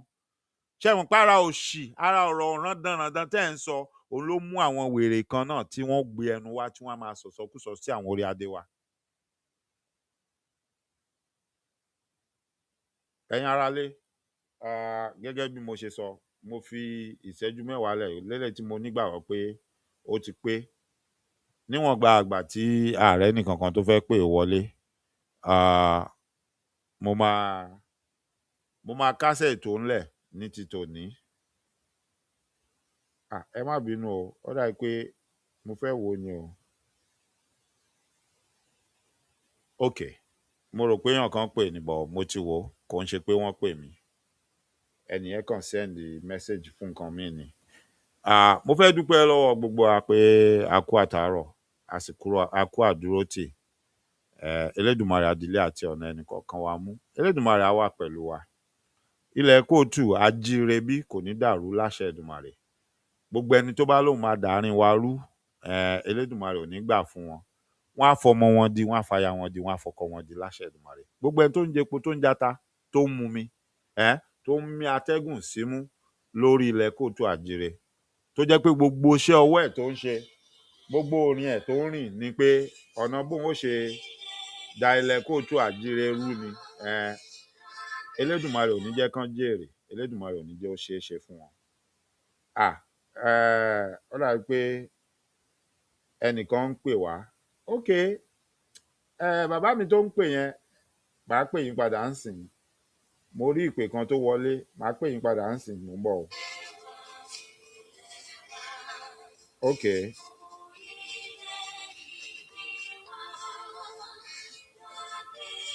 Èèyàn kan ń pè wá mo fẹ́ gbé ìpè wọn. Ok mo ti ń pè bàbá wa yẹn padà. Ẹ káalẹ́ bàbá mi. Ẹ káalẹ́ kú ètò ẹ ṣé. Ẹ ṣeun bàbá mi àṣẹ Èdùmàrè. Ojú ò ní tì yín. Àṣẹ. Ọlọ́run á bá mi pa àlọ́ àbọ̀ yín àti ẹbí yín Ọlọ́run á bá mi pa ẹ̀wọ̀n mọ́. Àṣẹ o. Mo ti jọ àti pè bẹ́ẹ̀ mo rí pé àwọn the last part then ṣàlàyé yẹn bó ṣe ká yín lára mo pé kò yẹ kí n interrupt tí ló jẹ́ kí n hang up bẹ́ẹ̀ because mo rí pé that last part then so is very very important for you láti hit ọ̀rọ̀ yẹn on the head kẹ́dílẹ̀ lórí ẹ̀ òun ló jẹ́ kí n hang up padà. Okay. Kẹ́rí àwọn tó ṣẹlẹ̀ ní ilẹ̀ Yorùbá wa ó jẹun tó ń báyàn nínú jẹ́ gidi. Má ti bí ọ̀rọ̀ tó ṣẹlẹ̀ ní state wa lórí ọ̀rọ̀ àwọn tó kó bọ̀ léèyàn lọ́wọ́. Okay. Because nígbà tí a bá ní àwọn èèyàn tó jẹ́ pé a mọ̀ wípé láàárín ara wa a tó ìdára wa gbè ṣùgbọ́n ìjọba wọ́n dì wá lọ́wọ́ sẹ́yìn wọ́n ní kò sáyè a gbọ́dọ̀ gbébọn a gbọ́dọ̀ ṣìkan ṣùgbọ́n a ti rí àwọn tó jẹ́ pé wọ́n ń gba ransom wọ́n ń ra ìbọn a tún wá rí i pé ìjọba gan wọ́n tún wá pín ìbọn lé àwọn míì lọ́wọ́ láàárín àwọn tá a sọ pé ó ń ṣe wá gangan àwọn tá a sọ pé níyì tí a lọ sọ pé àwọn gangan náà jẹ́ pé ìpànìyàn tó lọ ọwọ́ eléyìí tó ń tọwọ́ mi yé tí a là wá òun ló pọ̀ jù especially towards láti middle belt wá sí south wọ́n jẹ́ pé àwọn ni wọ́n sọ pé office of the NSA ń pín ìbọn lé lọ́wọ́ this is appalling and tó ń bí mi nínú jù about it all is even the fact that a ní àwọn tá a pè ní àgbà a ní àwọn tá a pè lólórí in politics and in traditional institutions and everybody is keeping mute. Ṣé ẹ̀rù náà ló tó bẹ́ẹ̀ ni tó yẹ pé wọ́n lè lánú sọ̀rọ̀ wọ́n dẹ̀ láì lánú sọ̀rọ̀ wọ́n lè bẹ̀rẹ̀ orí ibú ni ìbẹ̀rẹ̀ àti òpin orí ibú ni and they are all keeping quiet all in the interest of nǹkan tí wọ́n fẹ́ jẹ either they are seeking political power they are looking at 2027 or whatever and they are negotiating with people's lives. Ọ̀tọ̀ wọn la fẹ́ ṣe lè dá àtúnṣọ yẹn àti ìsọ̀tún wọ́n ń pààyàn lọ́tún wọ́n ń pààyàn lọ́sì wọ́n ń pààyàn káàkiri ilẹ̀ Yorùbá ìyẹn ò tó nǹkan tá à ń ṣe àpérò lé lórí ìyẹn ò tó nǹkan tí à ń jáde lórí pé ẹ wá ẹ jẹ́ kí wọ́n wá pa ọ̀pọ̀ ká fèsì àwọn ọ̀tá ọ̀rọ̀ bí ẹnìkan ju ẹnìkan ẹnìkan ò ju ẹnìkan especially láàárín àwọn ọba òun là ń òun ló kú tá à ń gbọ́. And the most annoying thing is this. Dr. Ola, I'm not binu. Yes, sir. I'm not binu see me. No. Tori, I was listening. Mo ṣe respect the man kan pè ní Ààrẹ Òpìtàn. Lajaba, mo ṣe respect man yẹn tó. He acted very stupidly. I'm very sorry to use that word. Because why I said that is this. Èmi Òkèrò lèmi ti wá ní Kwara. Òkèrò tèmi ti wá, ẹ̀kọ́ méje tèmi ti wá nínú ìtàn tèmi lò. Nígbà tí mi wà kékeré is that my fathers were part of the warriors tó jà ogun Èkìtì Parapọ̀ wọ̀. Kìí ṣe àwọn tó wà ní kọ́rẹ́ǹtì Èkìtì nìkan ó fi dé gbogbo àwọn ọgbọ̀n wá Ìlọ́fà Ayédùn gbogbo wa ẹ̀ka kékeré yẹn níbi tó fi dé gbogbo wọn náà jà ogun Èkìtì Parapọ̀ wọ̀. They all fought Èkìtì Parapọ̀ wọ̀ and I heard a lot of stories. When we were fighting one unit, I think I was in 120 level. Nígbà Tabacha fẹ́ creation of state and boundary adjustments. Right. I remember because I was a president of student union in my community. I wrote an article in a newspaper. Ní yí àyẹ̀ pé look nígbà tí Ọ̀tọ̀ Mbánẹ̀fọ̀ tí wọ́n ṣe public hearing that we want to be merged with our kings and kings in Ekiti state. Because èmi in my own compound ní ìlú tèmi ti wá ọmọ òrè ọ̀tún la wá òrè ọ̀tún ọmọ òrè ọ̀tún la wá àwọn tó ń jẹ ọba nílùú tèmi bí àfọmíjẹrò àti àwọn àti ajẹrò àti olókùnkùn ìyá kan ló bí wọn. So when you look at gbogbo àwọn tó ń sọ yóò wọ òkú àyè gbogbo wọn àtọ̀ fún òrè ọ̀tún. So what I'm trying to say is this àpò nínú ìtúpẹ́ our fathers they fought Èkìtì Parapọ̀ wọ̀ kò dẹ̀ sí nínú ìtàn ipe Ọ̀yọ́ empire kò rúru àwọn bàbá wa Ọ̀yọ́ empire ò gba ìṣàkólẹ̀ lọ́wọ́ àwọn bàbá àti bàbá wa lẹ́kìtì. So when they are now saying pé nítorí pé gbogbo aṣọ pé òkè afẹ́ máa jọ ìjẹ́ Yorùbá ní kárìn kápọ̀ wọ́n ní yẹ ló yẹ ni.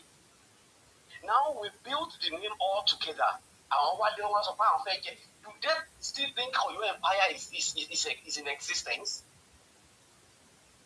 Tí Ọ̀yọ́ empire ṣì wà in existence ni nínú gbogbo ilẹ̀ Yorùbá àwọn ìlú mélòó Èkìtì ibi táwọn bàbá tiwa wà náà wà dé ní kò sí nínú ìtàn wípé ibi tó dùn wá wà lé ní pé that's their third location or their fourth location and the same thing with my own community kò sí any of them tó rí tí o máa ń ṣàwọn Ọ̀yọ́ tá à ń sọ yìí náà.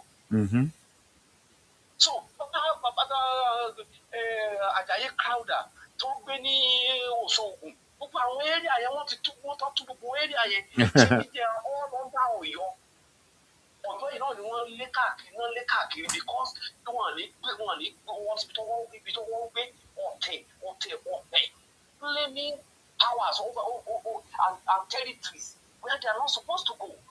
Òun náà ló cause all this trouble and now wọ́n dẹ̀ fẹ́ gbọ́. Now they are coming up lásìkò tí wọ́n parọ́ tó tán parọ́ straight wá parọ́ pọ̀ àwọn tá a rò pé wọ́n kàwé àwọn tá a rò pé wọ́n jáde see the way they are all talking it's an embarrassment and ààrẹ Lájí Abbas tó lóun mọ ìtàn kò sí bó o ṣe mọ àtàn tó ṣé Ọ̀yọ́ empire tó mọ̀ is that the way the world is ruled today? Tọ́lá tẹ wá sọ pé ọ̀dà àwọn Ọ̀yọ́ àwọn náà ń jẹ́ Yorùbá does that mean ṣé wípé Aláàfin Ọ̀yọ́ pé sínú ọba tèmi ni? Bàbá kan respect ara wa là ń respect ara wa. This is appalling and it's very annoying. It's very, very annoying. They talk and you can see the level of ignorance in them. You can see how big they are and how underdeveloped they are in their brains. In the 21st century, if you see the way they are thinking, instead of them to look at things that will bring unity, that can come up with common agenda. Today, agenda Ottoman Danfodio for 200 years, àwọn Fúlàní ò yẹ ẹsẹ̀ kúrò lórí ẹ̀. Wọ́n kúrò lórí ẹ̀. We don't have a common agenda. Àfi ká kàn máa bára wa jà àwọn ìjà tí ò ní túmọ̀. Aláàfin Ọ̀yọ́ la mọ̀ sí kódà Aláàfin Ẹ̀kún kò tẹ́lifíṣẹ́ Olúmọ̀ràn. So what kind of nonsense going on? Dr. Michael, but these people, I think we need to start. We won't keep quiet. We won't keep quiet. We have to start telling these people. You can look. The barrow you pay you can about powerful. Ẹ ṣé bàbá mi, a dúpẹ́ o, a máa rí yín bá. Thank you for your contribution. Mo ní nǹkan kan tí máa sọ fún yín later, but kò ń ṣe ọ̀rọ̀ orí afẹ́fẹ́ nípa àwọn ogun tẹ́ ẹ mẹ́nu bà yẹn. Mo láwọn ọ̀rọ̀ tí máa sọ fún yín lẹ́yìn àsọ. Ẹ ṣé bàbá mi, ẹ pẹ́ fún wa. Thank you, sir. All right, sir. Ẹ ṣeun. Ẹ sà. Ẹ ṣeun. Ẹ̀yin èèyàn wa, mo ti rí nínú àwọn bàbá wa kan náà tí wọ́n ń pè. So ẹ jẹ́ kí n gbìyànjú kí n pè wọ́n padà. Ìgbà tí dádì wa ń bá wa sọ̀rọ̀, àwọn bàbá wa kan náà ń pè. Ẹ jẹ́ kí n pè wọ́n padà now. Okay. Mo ti ń put call yẹn through.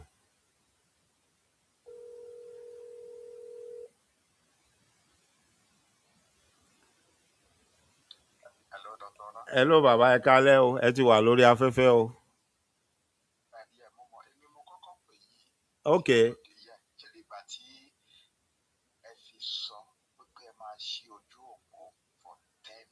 Okay.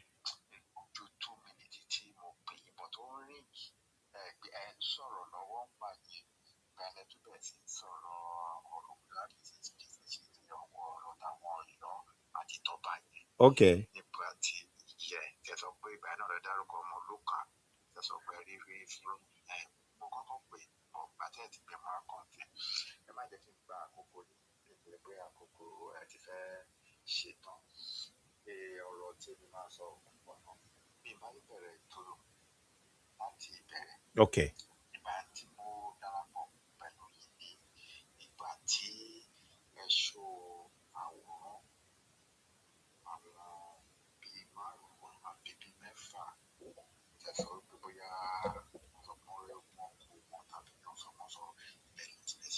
Okay.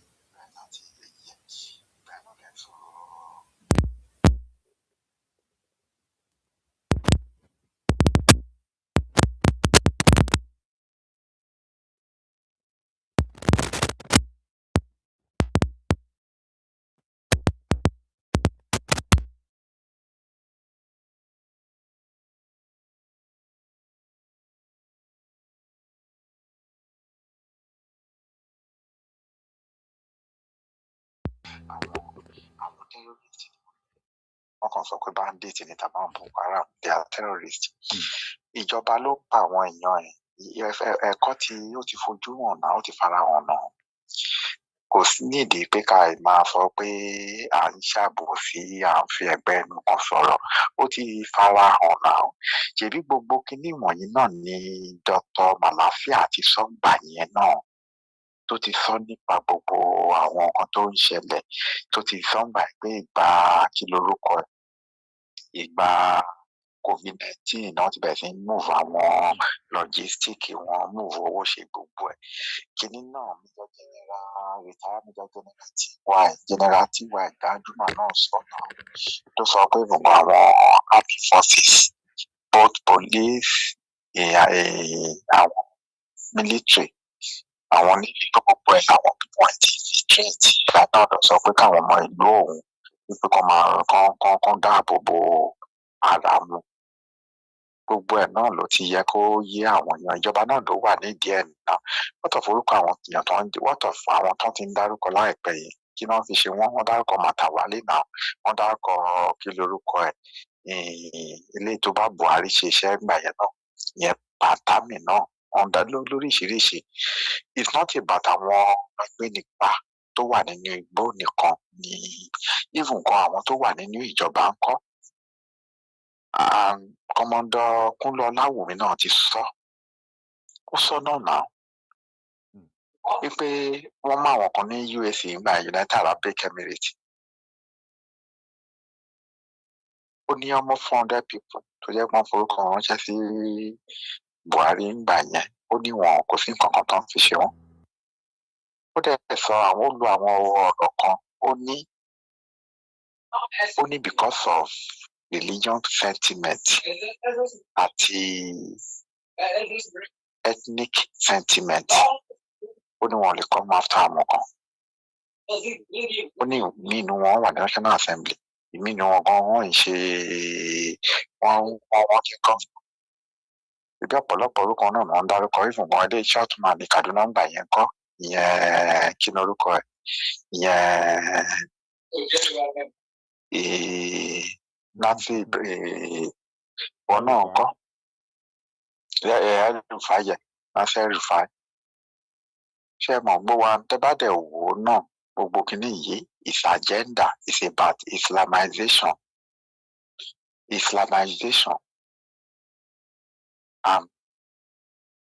Ó dẹ̀ máa continue ni ó máa continue tó jẹ́ pé ìjọba fúnra ẹ̀ gan lọ́wọ́ sí àwọn they are part of it. Gbogbo wọn ló mọ nǹkan tí ó ń ṣẹlẹ̀ kò sí gbogbo ìlọ́tọ̀ tí wọ́n mọ àwọn kan fi wọ́n sílẹ̀ gbogbo èèyàn àti ẹ̀ṣẹ̀ kìíní sí mi mọ́ ẹ̀kọ́ mo ti mọ àwọn tó wà ní ìdí ẹ̀. Àwọn kan mọ́ dá Kúnlé Ọláwùmí dẹ̀ wá sọ kìíní kan lára àwọn interview tó ṣe ó ní the only solution tí gbogbo nǹkan tó ń ṣẹlẹ̀ ní contraction called Nigeria nípa ọ̀rọ̀ bandit ọ̀rọ̀ ìtàwọn agbẹni nípa ọ̀rọ̀ òun náà dárúkọ nípa Islamization. Ó ní there are certain group tó jẹ́ wípé wọ́n believe wípé contraction called Nigeria must be Islamized. Ó ní wọ́n dẹ̀ work towards agenda yẹn ó ní they have the money and they have the power. Ó ní the only solution ni pé oníkálukú wọ́n pín nǹkan tó sọ nìyẹn. Yẹn Kọ́mọ́dọ̀ Kúnlé Ọláwùmí this is ẹni tó yẹ kó bá federal government ṣe iṣẹ́ for 30-something years. Ó mọ gbogbo nǹkan tó dẹ̀ ń sọ mọ nǹkan tó ń sọ. Kìdá ń ṣe àwọn tó yẹ pé àkànwá sórí national television wá sọ̀rọ̀ lásán náà ó ní fact ó ní evidence ó ní everything lọ́wọ́. Agenda Ismaila fódò yẹn tó ti wà nílẹ̀ for almost láti ilé tó ti wà nílẹ̀ for almost 200 years. Fúlàní tó bá ti bẹ̀rẹ̀ nǹkan wọ́n á make sure pé wọ́n parí ẹ̀. Ó lè àwọn generation kan lè máa parí wọ́n lè máa ṣe tán but àwọn generation kan máa continue. Wọ́n máa continue. Àwọn compassion call Nàìjíríà wà lára ibi tó jẹ́ pé ó jẹ́ bí ti kan bíi pé wọ́n láti ní sọ pé wọ́n take over ẹ̀. Pẹ̀lú àtìlẹ́yìn àwọn British pẹ̀lú àtìlẹ́yìn wọn.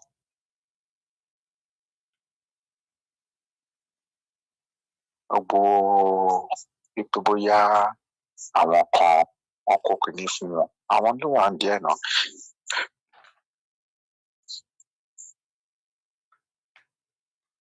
Kìíní ó continue. Nípa ti eléyìí tí ẹ sọ yẹn nípa ti ọ̀rọ̀ ti Yorùbá yẹ ṣe rí Yorùbá tó ń sọ yẹn tó sọ pé orúkọ ti Yorùbá yẹn wọ́n ní kì í ṣe orúkọ tí àwọn àkókò tó jíire jẹ́ tẹ́lẹ̀ nìyẹn.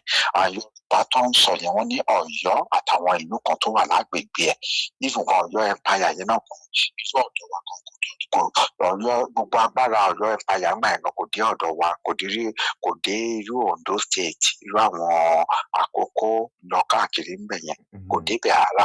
Ó láwọn agbègbè ibi tó pọ̀ ní Ọ̀yọ́ empire tí wọ́n ń sọ yìí. Just like ṣe mọ̀ àwọn orúkọ yìí náà kan ti kọ́ kílùkọ ẹ̀ tó fi gbogbo àwọn àkókò tó jíire ní Yorùbá yìí ṣùgbọ́n wọ́n lè yàn kan náà ló fún wọn ní orúkọ yẹn ló fún wọn lórúkọ yẹn nígbà tí because of Ọ̀yọ́ empire nígbà yẹn náà ní pé Ọ̀yọ́ empire tó kọ́ ṣe kí ni ọ̀nà fi sọ yẹ ọ̀nà ara kan tí orúkọ yẹn fi wà nígbà yẹn lọ́hùn. Just like Africa irú Africa báyìí dọ̀tọ̀lá wọ́n ní àwọn ìgbé wọ́n dárúkọ ìlú tó fún Africa ní orúkọ yẹn gbà yẹn Africa kì í ṣe orúkọ kan tó sọ pé wọ́n jẹ́ tẹ́lẹ̀ ní Àkúbọ̀là ìmọ̀ bóyá iná gbọ́ pé Àkúbọ̀là lọ sọ pé Africa jẹ́ tẹ́lẹ̀ wọ́n ṣe ìjẹ́ náà ni. Even kan kí ni fi sọ̀rọ̀ kí lorúkọ ẹ̀ kí náà ń pè Ibrahim tó rí ìta ó nìkan fi sọ̀rọ̀. Mo ti gbọ́ tó sọ pé kì í ṣe ojú kan tí Africa jẹ́ tẹ́lẹ̀ ní Àkúbọ̀là ẹ̀yin náà lè fẹ́ dá àti ṣe research yàtọ̀ sí Ibrahim Traoré ọ̀pọ̀lọpọ̀ àwọn èèyàn náà ti fi sọ̀rọ̀.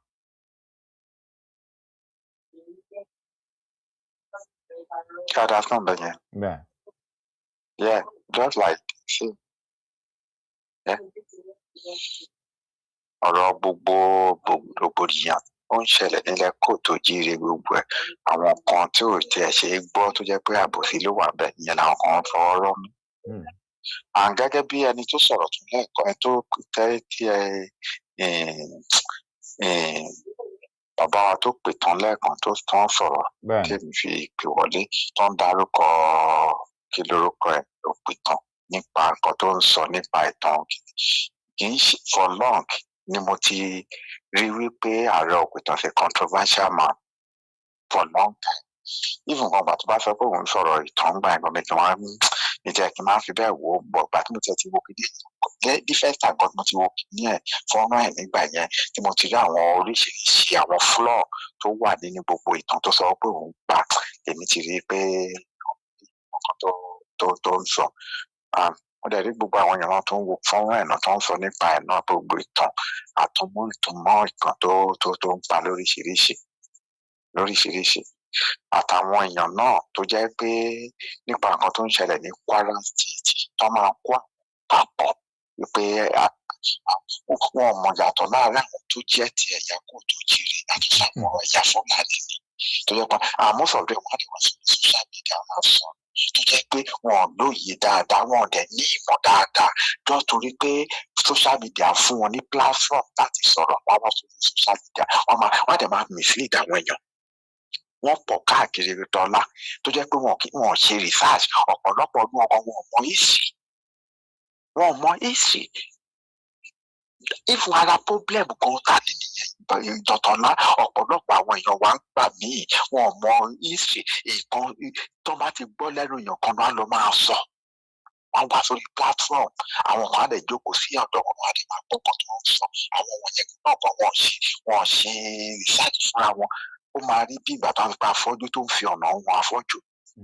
Wọ́n pọ̀ tó jẹ́ pé gbogbo nǹkan tó ń sọ kò wá educative, kò sí ọ̀rọ̀ kò wá pé bóyá wọ́n enlighten àwọn èèyàn tí wọ́n mọ nǹkan tó ń sọ. Wọ́n pọ̀ káàkiri. Wọ́n pọ̀. And ṣe rí Ọ̀yọ́ particular, ṣe rí Ọ̀yọ́ yìí ní sọ pé bóyá Ọ̀yọ́ state, Ọ̀yọ́ generally, I'm quite sure wípé 80% or 80-something% àwọn ará Ọ̀yọ́ gangan bẹ̀yẹn tó bá ṣe ancestral DNA fún wọn, most of them ló ní ẹ̀jẹ̀ Fúlàní lára yẹ tó jẹ́ pé wọn apá kan oṣù ni wọ́n. Tẹ̀bí ẹ̀sìn ìmọ̀le tó jẹ́ pé ìdá púpọ̀ nǹkan rú lọ́dọ̀ wa ń bẹ̀yẹn báyìí. Òun ló kọ́kọ́ wọ ọ̀dọ̀ wa náà, kọ́kọ́ wọlé ẹ̀sìn Islam kó tó di pé ẹ̀sìn Kìrìyó kíyẹn tó Islam wọ ọ̀dọ̀ wa ní middle of 14th century going to 15th century. Níbo ló gbà wọlé náà? Ṣebí Ọ̀yọ́ ń bẹ̀yẹn náà ní the time ọgbà tó sọ tó ń sọ mọ́ the time Ọ̀yọ́ ilé, àwọn ará Mali, àwọn ará Senegal, ibẹ̀ yìí àwọn tó ń ṣòwò káràkátà ibẹ̀ náà ń gbà wọlé náà. Wọ́n ní the first mosque tó máa wà nílẹ̀ Kóòtù Òjíire, Ọ̀yọ́ ilé yẹn ló wà náà. Wọ́n build ẹ̀ ní 1556 century. Àwọn àjèjì yẹn náà tó ń ṣòwò káràkátà ní during the time of tó sọ pé the richest man in Africa during the time of Mali Empire. Ibẹ̀ náà gbà wọlé náà. But generally náà tí wọ́n bá wọlé Kóòtù Òjíire náà generally wọ́n sọ fún àwọn Fúlàní gangan tó lẹ́jẹ̀ Fúlàní lára. Ọ̀yọ́ state yẹn náà bọ̀ sí náà. Ọ̀yọ́ state irú kí lorúkọ ẹ̀, àwọn Ṣakí, Ìṣẹ́yìn lọ káàkiri bẹ́ẹ̀ yẹn. Ṣebí ó dà kó máa ṣe ìbò Ọ̀yọ́ láìpẹ́ báyìí, ó dà pé má nìkan tó sọ pé sínétọ̀ ni wọ́n ń pè ní Abdulfatai Buhari, ó dà wọ́n sọ pé kíní Fúlàní ni wọ́n sọ pé òun náà ti sọ pé òun máa jáde. And gbogbo kíní wọn yára political game tó fẹ́ fi tí àwọn kí lorúkọ ẹ̀ ara political strategy táwọn kíní fẹ́ lò níwọ̀nyí, kí lorúkọ ẹ̀ àwọn Fúlàní láti push àwọn èèyàn wọn kan láti wọ kó bá ní position of authority. Òun náà fẹ́ ṣe ní ilẹ̀ Kóòtù Òjíire náà. Irú ilé ìtàn ṣe fún àwọn Haúsá náà. Òun náà ti gbé lé kíní àtàwọn olùwà àdẹ̀rí kíní yìí dáadáa ọ̀pọ̀lọpọ̀ orí. Nǹkan tí ò tó nǹkan náà máa jà sí. Wọ́n rí nǹkan kíní yìí really if care is not taken. Ṣe rí in the next 20 years tí ọ̀dọ̀ wa go because contraction called Nigeria is working towards Afghanistan pẹ̀lú gbogbo nǹkan tó ń ṣẹlẹ̀ dọ́tọ́lá pẹ̀lú gbogbo nǹkan tó ń ṣẹlẹ̀ téèyàn rí pẹ̀lú gbogbo nǹkan tó ń ṣẹlẹ̀. Irú Ribadu yẹn ṣe kékeré náà ní Fúlàní ṣèbó ni ọ̀gá àwọn EFCC gbà yẹn tí Ọbásanjọ́ náà fi ṣe ìgbà tí Ọbásanjọ́ bẹ̀rẹ̀ EFCC ṣe 2001 náà ti gba first time Ọbásanjọ́ náà ṣèbó ni olórí àwọn EFCC gbà yẹn dọ́tọ̀ láti bá rántí ìyẹn Ribadu. Nígbà Ọbásanjọ́ ìgbà tó Ọbásanjọ́ bẹ̀rẹ̀ EFCC gbà yẹn Ọbásanjọ́ bẹ̀rẹ̀ EFCC ní first time ló dà kó bẹ̀rẹ̀ tàbí second time. Ní Ribadu gbà jẹ àwọn olùbẹ̀ tí ló ń fìtí náà gbà yẹn tó ń lé kiri gbà yẹn kí bá àwọn Yorùbá àwọn tó bá ti jẹ́ bí opposition ní Ribadu. Islamization tá à ń sọ yìí is really important sọ fún àwọn ọ̀nà wa. Nǹkan tó yẹ kó ń gbájúmọ́ wọn gbájúmọ́, nǹkan míì náà ń gbájúmọ́. Ó sad. Tẹ́ bá dẹ̀ wò ó lọ́tọ̀lá ọ̀pọ̀lọpọ̀ àwọn tó jẹ́ ṣèyíkì nílẹ̀ Kóòtù Òjíire tó jẹ́ kí lorúkọ ẹ̀kan tó jẹ́ àfáà yẹn dọ́tọ̀lá ìlọ́tọ̀ ọ̀gẹ̀mú wọn ló lẹ̀jẹ̀ Fúlàní lára ló lẹ̀jẹ̀ Fúlàní ní dọ́tọ̀lá just like man ní kí lorúkọ ẹ̀ dọ́tọ̀ bóyá Ṣọlá Sàràkí ìyá ẹ̀ Ìsẹ́yìn bàbá ẹ̀ máa ń lè nínú mo ti mọ̀ lọ́ọ̀ kì í ṣe gba social media mo ti mọ̀ báyìí for almost 30 years ago. Wọ́n ní ọmọ bíi 200 years ago làwọn kìlókọ̀ àwọn fọ́fadà àwọn bàbá wọn tó wá láti Mali náà ti wá náà. Ìyẹn bàbá kìlókọ̀ Bùkọ́lá Sàràkí ìyẹn Dr. Olúṣọlá Sàràkí. Bàbá rí kíní ni náà rí Fúlàní ni. Rí Fúlàní ìyá ẹ̀ náà sọ pé wá láti Ìsẹ́yìn ìyẹn bàbá Dr. Olúṣọlá Sàràkí. And a lot of things ni àwọn people wọ̀nyí ni wọ́n work towards to ní ọ̀dọ̀ wa lórí kíní ní ilẹ̀kùn tó jíire. Wọ́n dẹ̀ fọwọ́ kó kiri mu wọ́n ní àwọn báàkì lẹ́yìn. Ẹ wo ojú ilé tí ọmọ àlè náà ṣe ẹlẹ́dọ̀jọ́ mẹ́ta yìí náà ìyẹn Dáúdà wo bẹ̀ yẹn tó kọ àwọn kan jọ.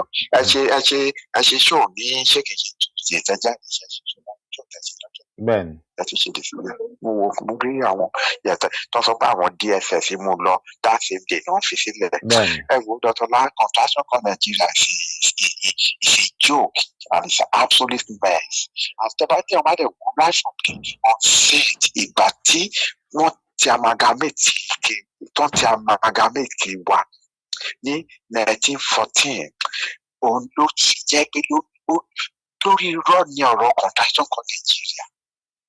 Lórí irọ́ àwọn British kan ṣe fún àǹfààní ara wọn just for economic benefit and political benefit. They don't care nípa àwọn tó ń gbé lórí kinní yẹn. Àwọn tó wà lórí ilẹ̀ Contraction kọ̀ọ̀rọ̀ àwọn kankan ní commodity àwọn ìlú kàtà àwọn a lot of àwọn olóṣèlú a lot of àwọn kí lórúkọ ẹ̀ àwọn tó wà níjọba. A lot of them they are just tools. They are bíi puppet ní gbogbo wọn jẹ́. Ni wọ́n jẹ́. Pátápátá even kan àtàwọn ẹlẹ́sìn àwọn ẹlẹ́sìn méjèèjì náà máa akónilẹ́rú náà ni wọ́n. Akónilẹ́rú náà ni wọ́n. Ni àwọn ẹlẹ́sìn méjèèjì. Àwọn náà they are àwọn gan they are part and parcel of the problem ta ní. Òun fi ń sọ nígbà gbogbo all the time.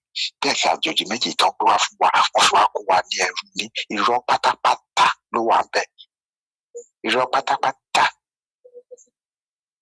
Àwọn ìgbà mi ti máa ń sọ náà all the time pé láti jẹ́ kí Áfíríkà kó move forward kó develop. Even àwọn ọ̀dọ́ wa náà kan wọ́n láti liberate àwọn èèyàn. Religious liberation láti wà. Ó láti wà yeah because ìyẹn gangan is a big problem. It's a big problem. It's a big problem. It's a big problem. Wọ́n dẹ̀ láti decolonize mind àwọn èèyàn wa dáadáa kí nǹkan tó lè yé wọn wọ́n tó lè understand a lot of things. Because tí wọ́n bá wo ọ̀dọ̀ wa wọ́n ti fi ẹ̀sìn tọ́tọ́lá wọ́n ti fi ẹ̀sìn wọ́n ti fi mess up brain àwọn èèyàn àtàwọn tó kàwé gan-an àtàwọn tó ń pera wọn ní professor tó ń pera wọn ní tó ń sọ wọn ní master wọ́n ti fi mess up brain wọn. Apáta ẹ̀sìn méjèèjì yẹn ni kò sí àǹfààní tó wà fún wa kò sí ìlọsíwájú. Àwọn tó dẹ̀ mú wá ó ń wọ́ọ̀kì fún wọn àwọn tó mú wá bá wà ó ń wọ́ọ̀kì fún wọn. Ó ń ṣiṣẹ́ fún wọn gan àwọn tó gbé wá bá wà ó ń ṣiṣẹ́ fún wọn. Dr. Ọlá má jẹ́ kí n gbà àkókò yín ẹ ṣé ẹ máa bá jẹ́ kí n fi yín sílẹ̀. Ẹ ṣé bàbá mi àdúpẹ́ gan ni ẹ ṣé tẹ́ bá wa dá sí. Ẹ̀yin lọ ṣe jù tẹ́ gbà wá láyé náà láti máa bóun ṣe ta elédùn ẹ máa wà pẹ̀lú yín ẹ máa dáàbò bò yín ẹ máa fi ṣọ́ọ̀ṣì ẹ̀yìn ọ̀rọ̀ ayé òní lágbára Elédùmarè ẹ máa jáde ẹ máa wọlé lágbára Elédùmarè. Ẹ lẹ́kúṣẹ́ náà. Ẹ ṣé bàbá mi ẹ má gbàgbé ẹ darapọ̀ mọ́ wa lórí ètò lọ́la aago 1 ọ̀sán pẹ̀lú Ìyálájé. Ẹ ṣé. Yes, sir. All right, sir. Thank you, sir. Highly appreciated, sir. Ẹ ṣeun. Ẹ̀yin aráalé, ọ̀rọ̀ lẹ gbọ́ lẹ́nu bàbá wa yẹn. mo fẹ́ sọ nǹkan kan fún gbogbo wa. Mo dúpẹ́ lọ́wọ́ gbogbo wa. A kú àtàárọ̀, a kú àdúrótì. Elédùmarè á dúró ti gbogbo wa. Ojú ò ní tì kankan nu wa ò láṣẹ Èdùmàrè. Gbogbo ohun tí mo sọ lénìí àti gbogbo ohun tí mo mú wá lórí ètò, bó ṣe ń dùn mí, bó ṣe ká mi lára ni mo ṣe sọ̀rọ̀. Ṣùgbọ́n mi ò regret kankan nu ohun tí mo sọ àbí ohun tí mo ṣe, nítorí pé mo nígbàgbọ́ pé ohun tó tọ́, ohun tó yẹ ni. Bó bá wá lẹ́ni tí ọ̀rọ̀ tí mo sọ tó bọ́ sápò bínú yín, ní tọmọlúàbí, ní titi ẹni tó nígbàgbọ́ pé nínú ìfẹ́ la ti ń bára wa sọ̀rọ̀, kò tíì ṣe tìtìjà, mo tọrọ gáfárà, ẹ foríjì mí. Ìyẹn tó bá jẹ́ pé nínú ìfẹ́ lẹ́yìn náà ti gbọ́rọ̀ mi o, ẹ sì ti ń rò pé kò bá ti má ti sọ bẹ́ẹ̀ yẹn. Ṣùgbọ́n tó bá jẹ́ pé nínú ìkórìíra àti nínú agídí àti nínú àti dá nǹkan rú ni, mi ò apologize sí ẹ o, ìwọ kọ́ ni mò ń bá wí.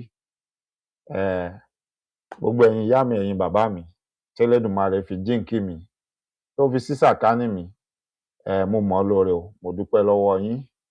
Elédùmarè á dilé àti ọ̀nà yín mú. Gbogbo ibi tí àwọn ọmọ yín náà bá dé, wọ́n máa rójú rere Elédùmarè, wọ́n á dẹ̀ máa bọ́ ojú rere èèyàn náà pàdé láṣẹ Èdùmàrè. Wọn ò ní ṣìrìn, wọn ò ní ṣìjẹ, wọn ò ní ṣìmu. Láṣẹ Èdùmàrè, gbogbo wa pátápátá, aburú ò ní ṣẹlẹ̀ lọ́ọ̀dẹ̀ wa. Gbogbo ẹni táburú ó kàn tí ó kàn wá kò ní kàn wọ́n láṣẹ Èdùmàrè. Ẹ̀wọ̀n pọ̀pọ̀lọpọ̀ ìgbà mi a máa sọ, máa ní kó rí fún mi gẹ́gẹ́ bí èrò ọkàn mi sí gbogbo yín, nítorí pé èrò ọkàn mi sí yín ní ti dáadáa, ní ti rere ni. Elédùmarè á pín gbogbo wa lérè. Elédùmarè á jẹ́ kí gbogbo wa ká jèrè iṣẹ́ ọwọ́ wa. Kò ní jù báyìí lọ láṣálẹ̀, nítorí pé mo rí pé àkókò ti lọ àti ń wọ bí wákàtí 3, ó ti jẹ́ pé mi ò lérò pé yóò tó bẹ́ẹ̀.